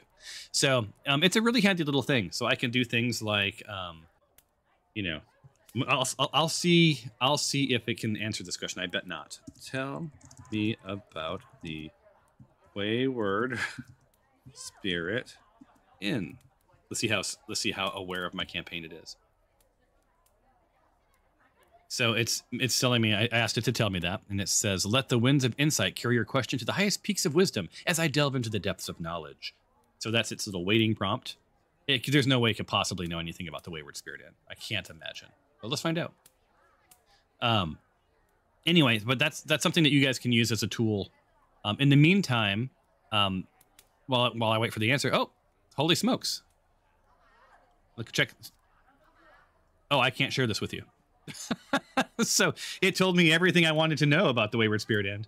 But I can't send this to the chat. There's a little button that allows me to send the answer to the chat window for you guys to see.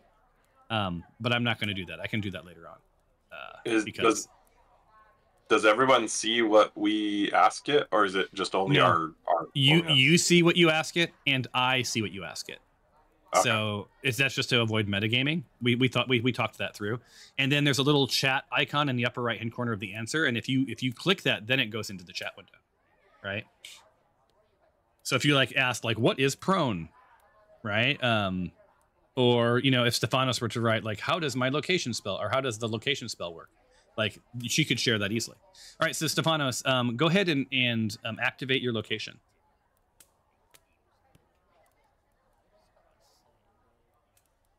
Sorry, so roll my location, find location dice? Yeah, so I think you just have to roll it. Yep. Okay. And we've never used it before, so I'm excited to see what it does.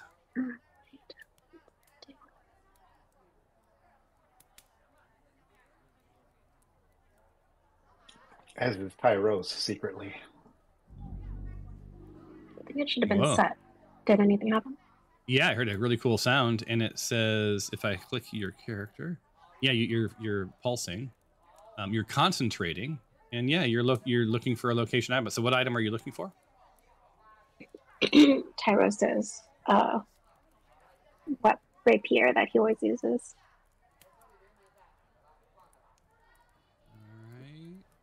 Yeah. So immediately, as soon as you cast a spell, you sense a direction, and it's roughly here. Sorry, no, wait, not my bad. It's roughly right here. Are you seeing it pulse? Yes. Seems to be inside. Yeah. The tavern. So that's what your Spidey sense tells you. Should we go in then? Yeah, let's do it. Should we try to disguise ourselves so that they don't realize it's us? So they don't run away? Does everybody have outfit changes? He is already donning on his barmaid outfit before anyone asks anything. So are you really? Are you going to go into a bar with in a barmaid's outfit? All right. So I actually think I will. All right. So you know how to do that, right? Yep. I wasn't on stage, so the magician, I was only in the audience, so I don't need to change really. So I will say I do not have any of the robes or anything. So I'm probably the only one. I think everyone else has a way to disguise themselves, but I don't. Yeah, so you wear cult robes. Yeah, if you right click yourself, you should be able to if you have an outfit, it'll say click token. It's not I never showing up anymore. When I switched back, I was able to switch on the boat, but I no longer have that outfit. Did I leave it on the Oh. boat? I have a disguise kit I can use on everybody to like modify your hair color, add cosmetics, small props to disguise you. Oh, fun. I think we need a makeover montage, and I'll use this disguise kit on everyone. Montage time. Where's the 80s music? So is that so? You do want to do? Yeah, I'll roll the disguise kit in my inventory and just do a little disguise on everyone with like I also think makeup, hair dye. sailors and peasants would be good disguises as well. I mean, just common folk. Oh, yeah. So I fixed Tempe. I think Tempe should now have that there it is. Yeah. switch. Yeah. I'm not going to create this to write in real time. I'm not going to create disguises for you all. We'll just do theater of the mind. You can flip Tempe if you want. Anyone who has one can flip. Although I think you'd be going into like the robes of like Alexandria is now dressed as a black cult of the dragon, right? Which might be a good thing. But yeah. So just. What was Tempe's name? What did he call himself? Tempest? Temptress? I don't know. Temperina, Tempest works. Whatever. It's up to you. He doesn't have to. You don't have to stick to his name. You're Tempe today. Stefanos, what are you dressing as? I actually don't really need to change my outfit. I wasn't on stage, so he probably doesn't recognize me. I was just gonna adjust everybody's so that they have a disguise. Okay, so just sort of facial features. They'll basically be, just okay. Hair so just color, yeah. Got it. And then, so just to be clear, Alexandria, you're gonna be a cultist. Tempe is gonna be a barmaid, and then everyone else will just have slightly. Glory, I don't know if you can talk yet, but are you dismissing Salem? Or are you bringing your imp into the bar? And if she doesn't answer, what do you guys think? I think she would have had him go invisible and then have him Follow. come in the bar and fly around and see if he could hear anything. All right, so let's make him.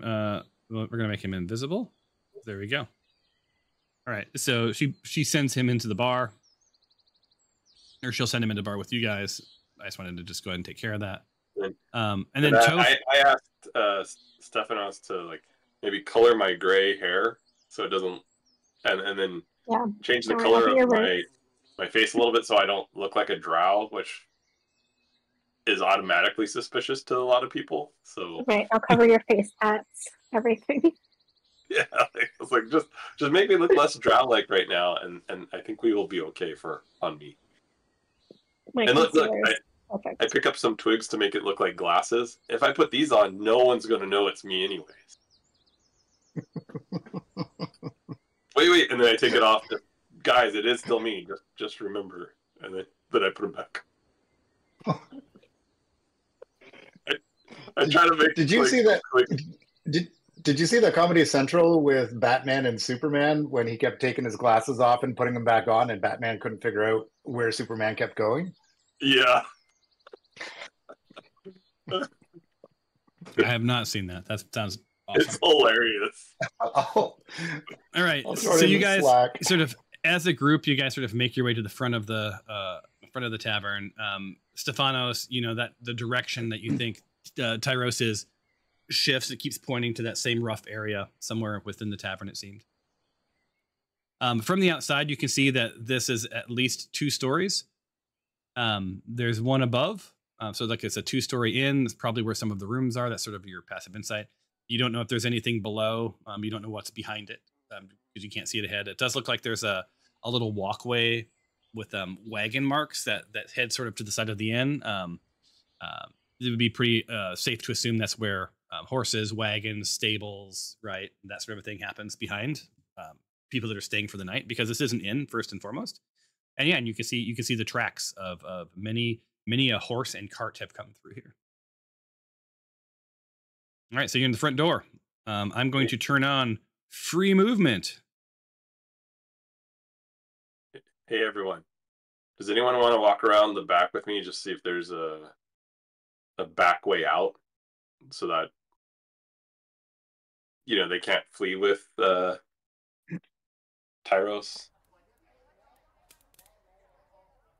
Like some of us go in, some of us go just explore the outside, make sure there's no egress anywhere, like a way out anywhere else. That way we know at least we have only one entry and exit to deal with. Tempe's already dressed as a barmaid. I think Tempe is going to just start walk in, and we'll start scoping the area inside. I think it'd look odd if she was wandering on the outside of the building. I'm gonna have to head towards my rapier calling for locating object. Then I will sneak through the shadows as best as I can on the outside, just to look for, make sure there's no one standing on the outside, as well as there's no other entries or exits that we may need to think about. All right, so you're going to head around the building. Is that the idea? Yeah, just kind of like I'm taking a night stroll, walking around, trying to stay hidden a little bit, but just making sure. All right, let's do you first then. Go ahead and take your night stroll.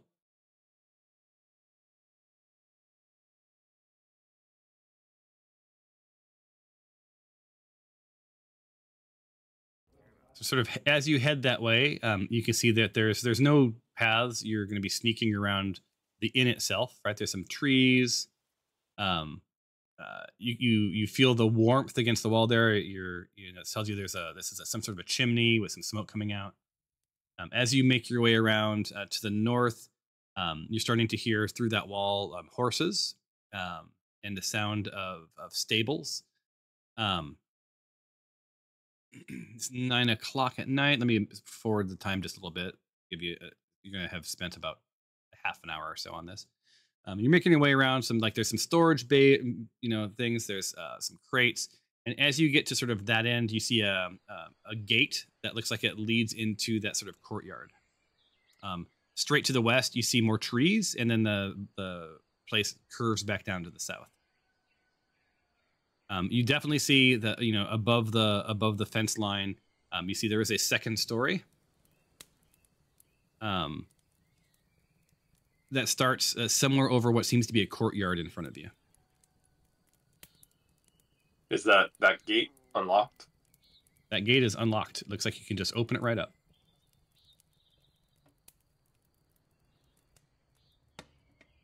All right.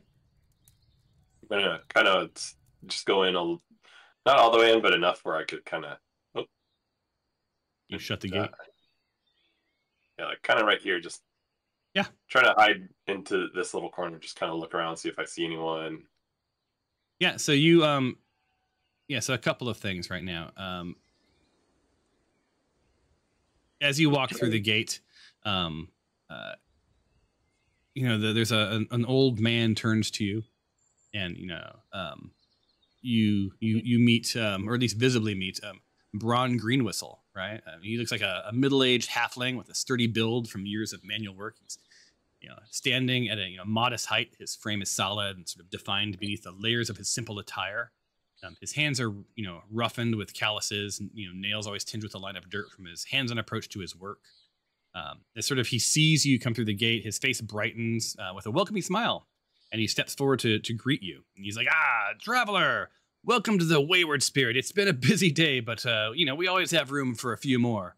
He sort of looks at you and your lack of horses. His eyes sort of show a glint of curiosity as he takes in I guess not your party, but it's just you. I've been caring for more horses than usual these past days. Not that I'm complaining, mind you, but their owners. And his voice sort of trails off, and he sort of scratches the back of his head a little bit, looking a little uneasy. Well, they're not the usual sort. They keep to themselves. Not that it's any of my business, of course. You folks need a place to stable your mounts. Do you have mounts? So you picked. This is a stable hand, clearly, right? You see a horse next to him. I just kind of was out for a stroll and want to go in and maybe grab a drink. Right now, is there a way into the inside from here? Like, can I get to a bar? Is there a bar on the inside, or a place where I could get some food? There's a door here to the south, but that's going to take you right into the kitchen. And let me tell you, Grom Ironpot, he doesn't really probably want you in his kitchen. He's a busy man. you don't doesn't like people to see behind the scenes.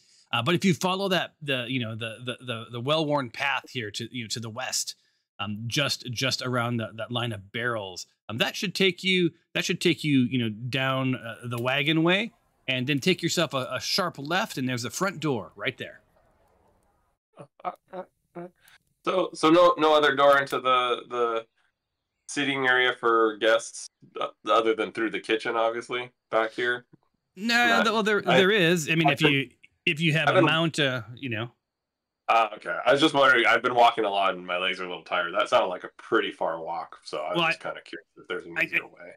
I thought maybe you had to use the bathroom because you are standing next to the toilet, but what have you? Well, look, if you're a member, might need this later. Well, yeah, I'm sure I'll see. Well, you know what? I'm always here. You know what? Don't go through the kitchen. Like avoid ground iron pot. I tell you. But you're welcome to use my stable doors. So if you off to my right here, just beyond this wood pile, there's some stable doors. If you go through there, past my some of the lovely horses. Now I ask you just be kind, be gentle, don't spook the horses. You'll find a little stairway that leads to another door that should take you into the main eating area. That takes you into sort of like our larger group, larger group area for seating. Oh. Well, thank you much. You're very kind. And then I'll head towards the way through the barn like he had suggested. Okay. And he's very friendly. He details you, hey, if you're in the need of mounts, I can also help you secure some horses and wagons, but you let me know. Will do. Good to know. Thank you. All right, so you're welcome to go on in, and it's clearly there's stables. You see that it's full up, like it's full of horses. Cool. All right, then I'll just pop in right here and just. That's it. I'll wait for the other. No. So real quick, you head in, and no sooner do you head in than coming in to check on some of the patrons, you meet another person, and then I'll go to the rest of the party. So Delight Cheesefroth is the innkeeper's daughter. She's a delicate, slender young woman in her early 20s. Her auburn hair tied back in a simple braid. Her youthful appearance contrasts with her tired, anxious eyes. Her simple dress and apron bear witness to her work within the inn. And here's a picture. There she is. Upon seeing you, she quietly greets. Let's see if I can do a voice here. Welcome to the Wayward Spirit Inn. What can I get for you? Now, Delilah seems a little distracted, in her eyes. She's been arranging, plates and utensils in her hands, and slightly shake, betraying sort of her nervous state. Just she's shuffling around a bit, they're you can pick up on the fact that they're sort of filled with a silent plea for help. Every now and then, she sort of casts a glance towards her mother through the door. That's to her east. And there's a bit of a look of worry. Like there's an inner struggle with her. And she feels a little bit desperate. Like there's a need to confide in someone and to seek help, but it doesn't seem like she has anyone to turn to.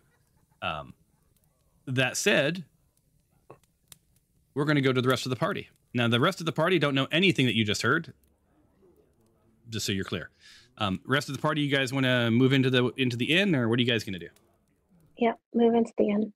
I would also like to move into the inn. All right, so would Toph. Toph's going to head in. Toph's going to head right to the bar. As is, I don't think Glory's doing her thing yet. So you guys have free access to move. I'm going to move Glory right next to Toph at the bar until I hear otherwise. So the rest of you can do what you want to do.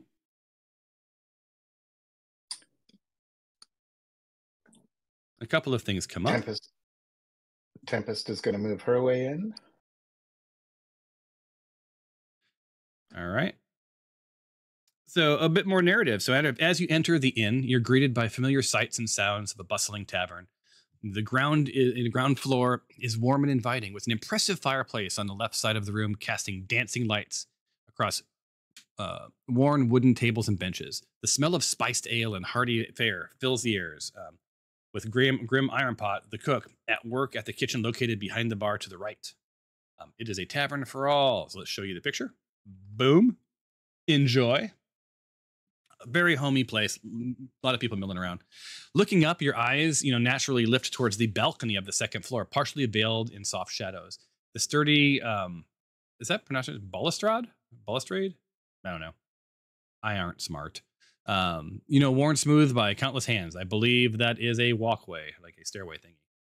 Damn you, Mid-Journey, giving me words I don't know. Anyway, it outlines the overhang. Warm light spills from sconces, flickering and dancing on the ceiling. As you squint into the relative dimness, you can make out the form of a table or two pushed against the railing, offering the occupants a view of the tavern's goings-on below. So sort of above the main area is a second story that's open, right, with a balcony that sort of surrounds it, so you can look down from above into this area. There's an intriguing interplay of light and shadow as the illumination from the lower level fights its way to highlight portions of the upper floor. Silhouettes can be occasionally seen moving against the soft light, patrons above offering ghostly performance for those below. Laughter and fragments of conversation echo down, blending with the tavern's own soundtrack. As the door to the Wayward Spirit creaks open, the clamor of patrons momentarily subsides. A chorus of floorboards and groaning under the weight of new arrivals echoes through the room, causing all eyes to sort of divert towards the entrance. Standing behind the bar, a figure of undeniable strength and resilience subtly commands the room's attention. And that would be Madame Eudora Cheesefroth. Here's a nice picture of her. Boom. So, with the silence of the room growing heavier with each passing second, Madame Cheesefroth straightens her back, clears her throat. The harsh lines of her face soften somewhat as she breaks the silence. Her voice is rough as coarse sandpaper, but somehow inviting in its familiarity. Evening, travelers. Been a while since we've had new faces in the spirit. Have a seat wherever you'd like, and we'll be right with you. So, her greeting, her voice is sort of betraying a trace of wariness that quickly is masked by a curt nod. There's a slight tremor in her voice as she returns her attention to the glasses she was cleaning, signaling an end to sort of this brief interruption. As the noise level in the inn begins to rise again, the undercurrent of tension remains, almost as if the inn itself is holding its breath. So there you go. You guys have made your way in. You hear the patrons milling about. Tempest walks up to Madame Cheesefroth and starts to converse. Hello, my name is Tempest. I just arrived in this beautiful port on a ship. I'm looking at making my way further, but I'm in need of some money. Would you mind if I worked the floor for you? I'll only work for tips. I don't need a salary at all. Oh, I'm sorry, lass. I've got my daughter and grandma. We're good to go. We needn't any help. You might find some work in town, but alas, I have no use of your services. Oh, I greatly understand. Do you mind if I work just to earn myself a libation? Just because I haven't had much to drink or eat. I'm sorry. Can you repeat that? I did not catch. You want a free drink? Is that what I'm hearing? No, I would like to work for a drink and for a little bit of food. It's no, I'm sorry. There's no work to be had here, love. And I see you brought your own tray. But alas, I've got no use for you. I'm so sorry. We're busy. We're full up, and we're covered. I understand. Oh, thank you for your help. Do you mind if I just sit down at a table and just rest? Oh, of course. Make the inn, be at home. Didn't mean to come off as curt, but we've got a lot going on, and honestly, I just can't take on new help right now. I understand, and like I said, it's not a salary I'm looking for, just tips from patrons if I bring them some drinks. just to take the load off of your feet. You look really worn and tired. Yeah, I am, and I do appreciate and perhaps some other time. Understood. And with that, she just sort of goes back to doing what she's doing. Does turn to both Glory and Toph and asks if what they want, and they both ask for a couple of spiced ales as the inn is known for. What about the rest of you? I'm in the direction of where I was sensing that rapier. It is getting very strong. It seems to be coming from about here, and you feel like you're very close to it, but there is nothing in front of you. So let me roll an insight check for you. Let me have you roll an insight check. Boom, boom, boom, boom, boom, boom. Insight.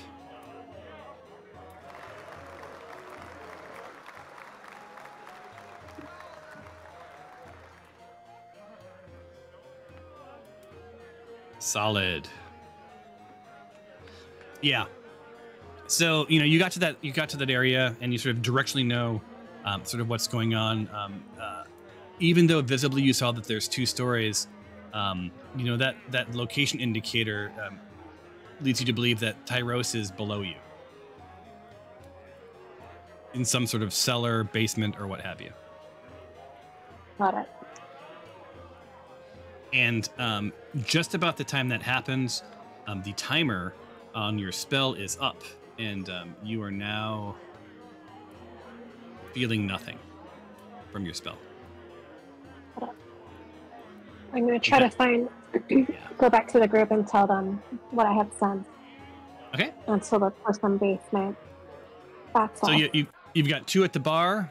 You've got Alexandria and Dinjarin are in that room. So why don't you head to the bar, and let me shift focus to Alexandria and Dinjarin. Alexandria, you're standing next to Goliath cheese froth. You know nothing about Dinjarin knows unless Dinjarin shares it with you. I know.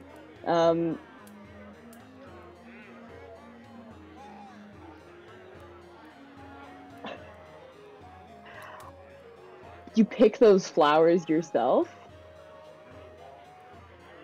I ask Goliath cheese froth. I indeed I did. One moment, let me, excuse me, sir. Would you like any more? Okay, let me know when you're ready. Yeah, yes, indeed. I did pick these flowers myself, from out back. Indeed. They're beautiful. I'm a traveler with a great deal of coin to spend, looking to really peruse the specials on your menu in a slow and thorough manner. Can you tell me anything about what the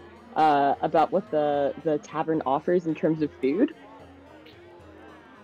Are you messing with me? You know my agreement. I am not to engage with anyone with the likes of you. You are only to be engaging with my mother. So I'm sorry, but I'm not even supposed to be talking to you right now. I'm so sorry. Don't want to get you in trouble. I'm pretty new, so I guess I just didn't know the rules. Go. Yeah, you and your fellow travelers need to engage directly with my mom. I'm so sorry, and please, please don't hold it against me. Of course. All right. I'm gonna go over to Tempe and do kind of a drive-by whisper of, the mom has an agreement with the with the cult, and then I'm gonna go head out and look for the mom. You over there. You should. You don't work here. Why are you dressed as a waitress? My mom didn't hire you. I'm sure of it. There's no way we could give you coin. Why are you dressed as a servant? I came in here looking for some work so that I could continue with my travels, but your mother has already graciously said that she is overstaffed and doesn't need any help. So I'm just just taking a load off my feet while I before I go to some other inns and seek out work. Well, we absolutely need help, but she is right. Now is not the time. Why do you I would say that? encourage you to. I would encourage you to not wear the outfit of a server. He is our patron. I don't want my mom to ask you to leave. Is there somewhere in here that I could get changed? Perhaps like a stairwell or a washroom of sorts. Yes. There's a if you follow the door B, to the north here, it leads through the stables, and out back is a toilet. Although if you dare, you can change in the stables. Unless you have a room, there's also rooms if you would like to rent a room. I need to earn some money before I can rent a room. But thank you for your help. Well, if there's any leftover scraps, I'll send them your way. You are too kind. Is there anything I can do to help repay you? You look stressed and tired. I am very stressed and very tired. There's much going on. Well, if you care to just... Oh, 1 second. So she's still trying to do her job, so she does walk over to Dinjar, and she's like, she asks if there's anything that she can, that she can get you, and she does notice that you seem sort of like a travel-worn hero. So she's a little bit sort of interested in seeing you. Although she's a little put off by your look. You're a little scary. I just say, oh yeah, I'm new to these areas, and especially your tavern. What would you recommend, both drink and food wise? I'm very hungry and thirsty, so. You can't go wrong with the mutton. It's a favorite. But I must ask you, sir, are you with them? With who? The gentleman I just spoke to earlier in the red robe. Are you with them? No, I just came in on a boat myself. I'm not with anyone. I've just traveling. Well, I would steer clear of them if I were you. They're up to no good. Oh, really? Maybe you could help me with something. And I'll make it worth your while. I did lose one of my friends. He was taken by some people, and we have reason to believe he may be somewhere around here, or at least in this town somewhere. Have you heard anything? I know a lot of news comes through these places. Have you may have heard of anything like that, like someone being brought here against their will lately? So she goes immediately stiff and sort of turns white. I just say, like, oh, you don't need to say anything else. Here, I'll have 2 muttons and 2 of your finest drinks, please. And I toss her a whatever, like, ask her how much that'll be. So she, she nods, and she has sort of bites her lower lip, and you can sort of tell if she's sizing you up to see if she can trust you. But she's going to, at least for now, go and get the food that you'd requested. So she disappears into the kitchen for at least for a moment. And that leaves Tempe and Dinjarin together. We've got Milan in the middle room. Toph and Glory are having conversations with Madame Eudora Cheesefroth, and they both pick up like there's something not right, but she is in no way, shape, or form surrendering any information. She seems sort of cold and distant, and she redirects every conversation back to what would they like to eat and would they like a room.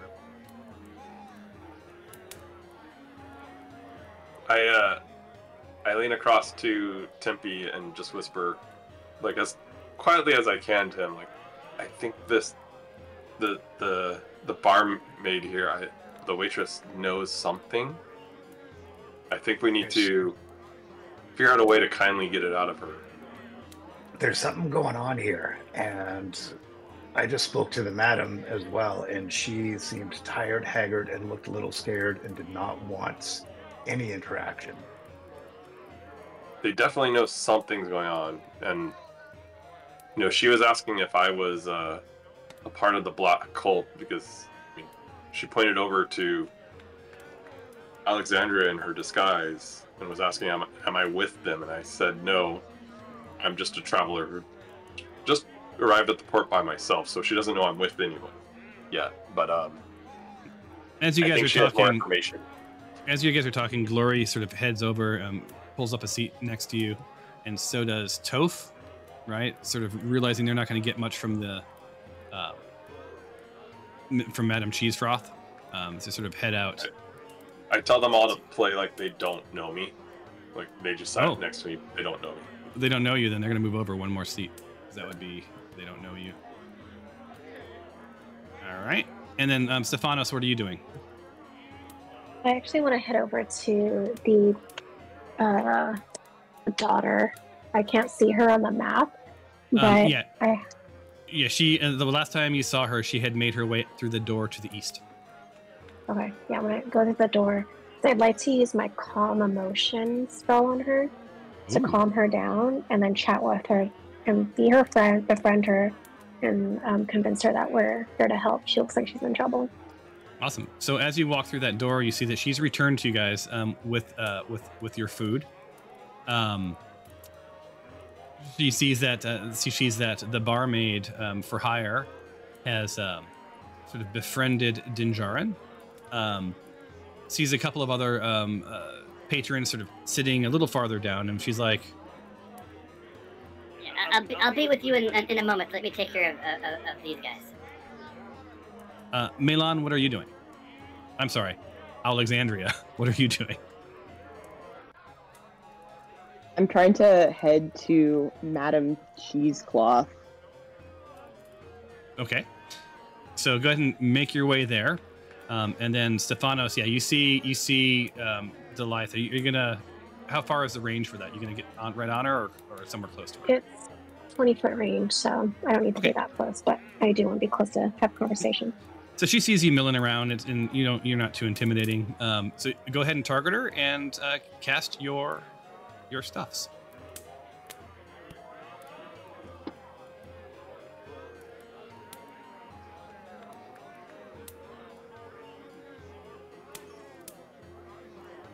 And you place. Now all you do is click on the map where you want your template to be. Oh. And make sure you have her targeted, because it looks like it's. Yeah. And you can you can rotate with your, if you're on a trackpad, by 2 fingers dragging up and down. Okay. No. There it is. Heart's charming her. All y'all, yeah. I mean, all of us within that circle. No, she didn't. She only really had her targeted. I don't think you guys are charmed. Let me see. No, Vine, Faye, Baphomet, fighting. Nope, you're good to go. So she has to roll.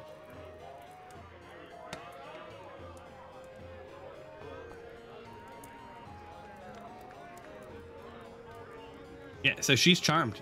So she is, for whatever reason, she suddenly feels very calm, and is no longer quite as worked up as she was. Yes. So she turns to you and says, Hi, are you with this group, or are you? Can I get you anything? I don't need anything. I'm good.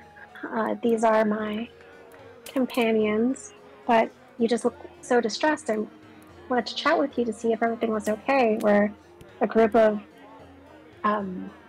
heroes that are just hanging out at the bar. That's impressive. Heroes. Look. There's some men here from some group called the Black Cult or something. And they've all but taken over our inn. With my mother's reluctant approval. I think they're keeping someone in the cellar. I don't know for sure, as I'm not allowed to engage with them. I'm not allowed to go down there. Sometimes, too often, I hear noises, disturbing sounds coming from below, and it scares me, and I worry for my mother and for myself and for whatever poor soul is downstairs. Thank you for telling me that. That may be our friend, and we are a strong group of different types of humanoids and owls, and we will protect you and your mom. Don't you worry. But how do we access that basement so that we can save our friend and protect you guys from those evil people? I feel an unbelievable level of calm. Like I can trust you. So look, I'm not supposed to do this, but here is, and I will need this back, or my mom will, quite honestly, throw me off the nearest bridge. Here's a key that will get you into any room in the Wayward Spirit, upstairs and into our cellar downstairs. Thank you so much. Please, please, please be careful, and do not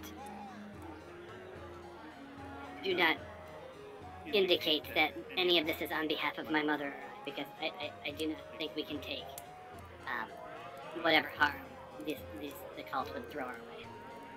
You have my promise that we will protect you guys. So now you should check your inventory and see that you have, make sure you have a key. It should be called the Wayward Spirit Room Keys. That's why I make sure you have that. Since I'm sitting here and I overheard everything, I asked her, do you know how many of the cultists are in the tavern at this time? They come and they go, but I will tell you, many. There's many cultists. I would say, at any given time, 5 to 10 milling around. Plus, they seem to keep a group downstairs in our cellar. I have never made it more than a few stairs down before I am told to. Well, I won't use the salty language, but I'm told to leave, and I'm to leave the food or the drinks at the head of the stairs. It's gotten to the point where my mom has told me not to engage with them at all, and she's the one, her and from Ironhot, the ones who sort of deliver the foods down into the stairs of the cellar. I turn to the group and say, okay, so 5 to 10, that's about 4 for me to handle. Do you think you guys can take care of the rest of the 6?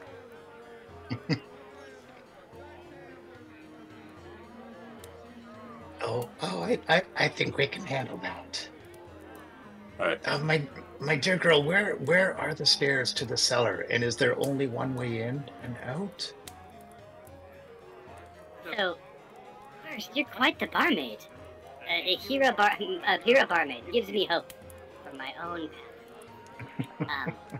So there's a couple of ways to get into the cellar, but there's only one stairway down. And once you go down that stairway, you'll find there's an atrium area where we store this and that, grains, ingredients, whatever else. And then there's a door on the south wall, sort of the southeast side. And that door typically remains locked because that's where we store the barrels of ale and wine. Just beyond that, that's our storage for our beverages. It's a much larger area than the little atrium area down the stairs. But I tell you that there is always someone watching those stairs, and it is the only way in or out, unless they've created some new entrance, and they've not been here long enough that I can imagine they would do such a thing. Now, to get into the stairway, you have to go into our back storage area. So we have a staging area. There's a door to the left of the main fireplace. There's a door behind the bar where my mom works, just to the right of the stairs ahead to the second level. And then there's a final door that you can get to from the stable area. It's on the east wall.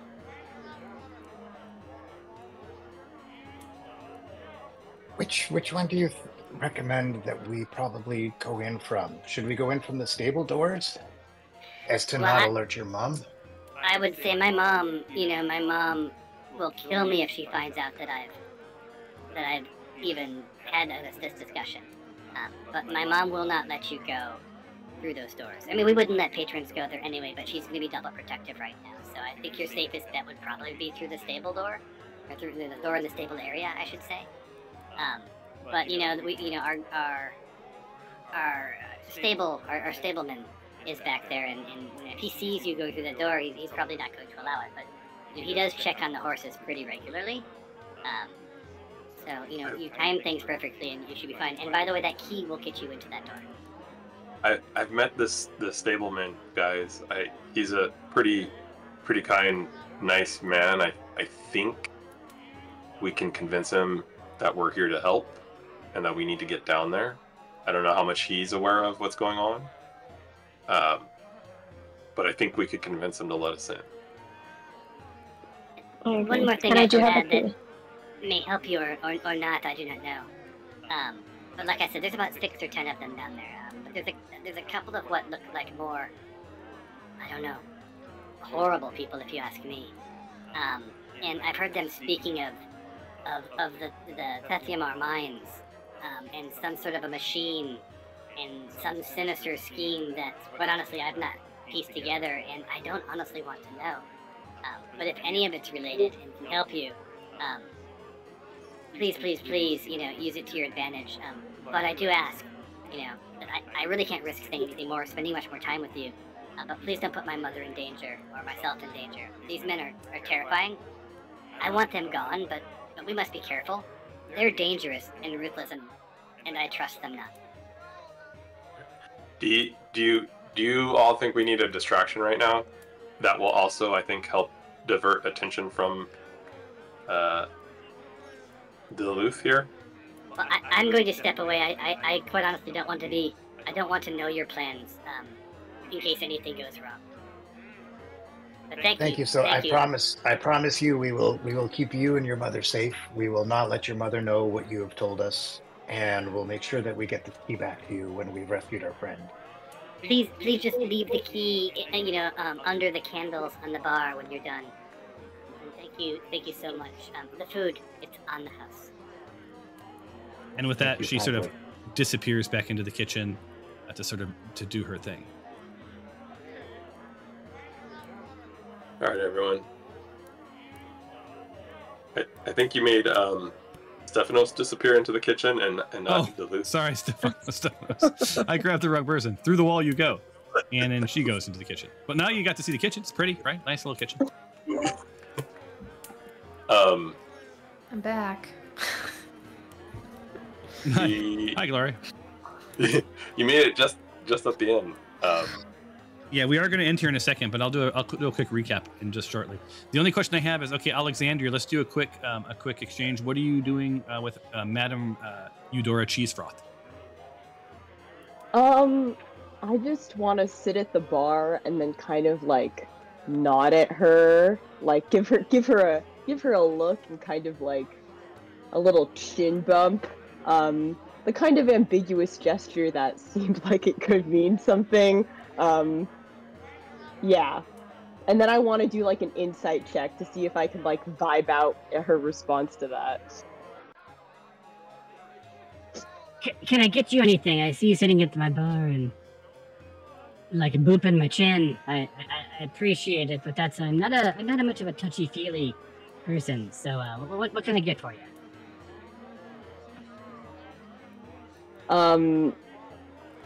This. And with that, yeah, I'll have you roll the insight check. Yeah, Great. No insights. But I mean, look, okay. It doesn't take a genius. Like she's 6 kinds of terrified. She's playing everything close to her, close to the chest here. Like she's not going to share really anything with you. So are you hitting on her? She's booping. Well, she's dressed as a black. So first off, Alexandria is dressed as a black cult of the Dragonist. So this mom is not going to open up at all. She's 6 kinds of terrified. She just knows that she has like to honor whatever deal she's made with you, Alexandria. Honestly, just say, Donnie, you're out of your element. That's it. So, and when we meet next time, and then I've got to roll. When we meet next time, you guys are Alexandria's at the bar, dressed as a cultist, having an exchange with Madame Eudora Cheesefroth. who's clearly, reluctantly, you found out, harboring black cultists in her cellar and up in her inn. They sort of taken over larger parts of the inn, and are holding someone hostage downstairs, or they've kidnapped someone. And there's been clearly beatings and horrible things and sounds coming from down there. The daughter, you have gained her trust. She's given you a key that will give you access to all doors and rooms in the inn. She's given you some free food and ale, and she's sort of keeping her distance from you now because she doesn't want to draw the attention of the black cultists, who she has been forbid to engage with by her mom. You have learned that they are holding someone in the cellar to the north. The safest way in is through the stable doors, but you've got to make sure that the stableman doesn't see you sneaking in there, right? Because they are keeping an eye on things. And that is where we will pick up when we next play. Any questions before we go?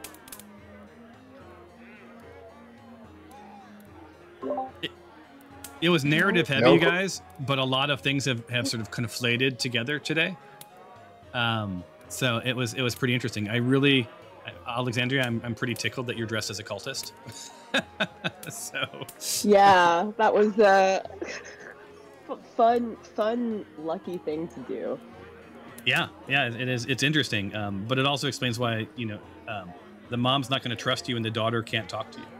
So you've got that going for you. So when we next play, you guys are going to be set up. I mean, I think there was no fighting this time, and there may not be next time, but at least you know that shit's pretty intense downstairs. Quite honestly, there's at least 6 to 10 people down there, potentially more upstairs. Who knows? Dinjarin, you didn't see any cultists around back or in the stables, so your blood is sort of boiling. You got 3 eagle feathers because you did have Stephanos did have a conversation with the eagles. And they made nice, and they all donated 3 loose feathers. Thank you. They're in your inventory. Thank you so much. Yep. And yeah, you still haven't seen the captain. He's probably in town doing what he needs to do, getting his provisions. But we'll schedule the next time. For some reason I think that next week are we off work, or is it a break, or maybe we are playing next week? That would be lovely. So. We shall see. I may not be here next week, but... Oh, I'm actually maybe at the dentist. That might be what it is, but I'll find out. All right. Well, until we play next time, you guys, we'll see you on the Smite Force Chronicles. Cheers, all. Thanks, everyone. Bye. Thank you.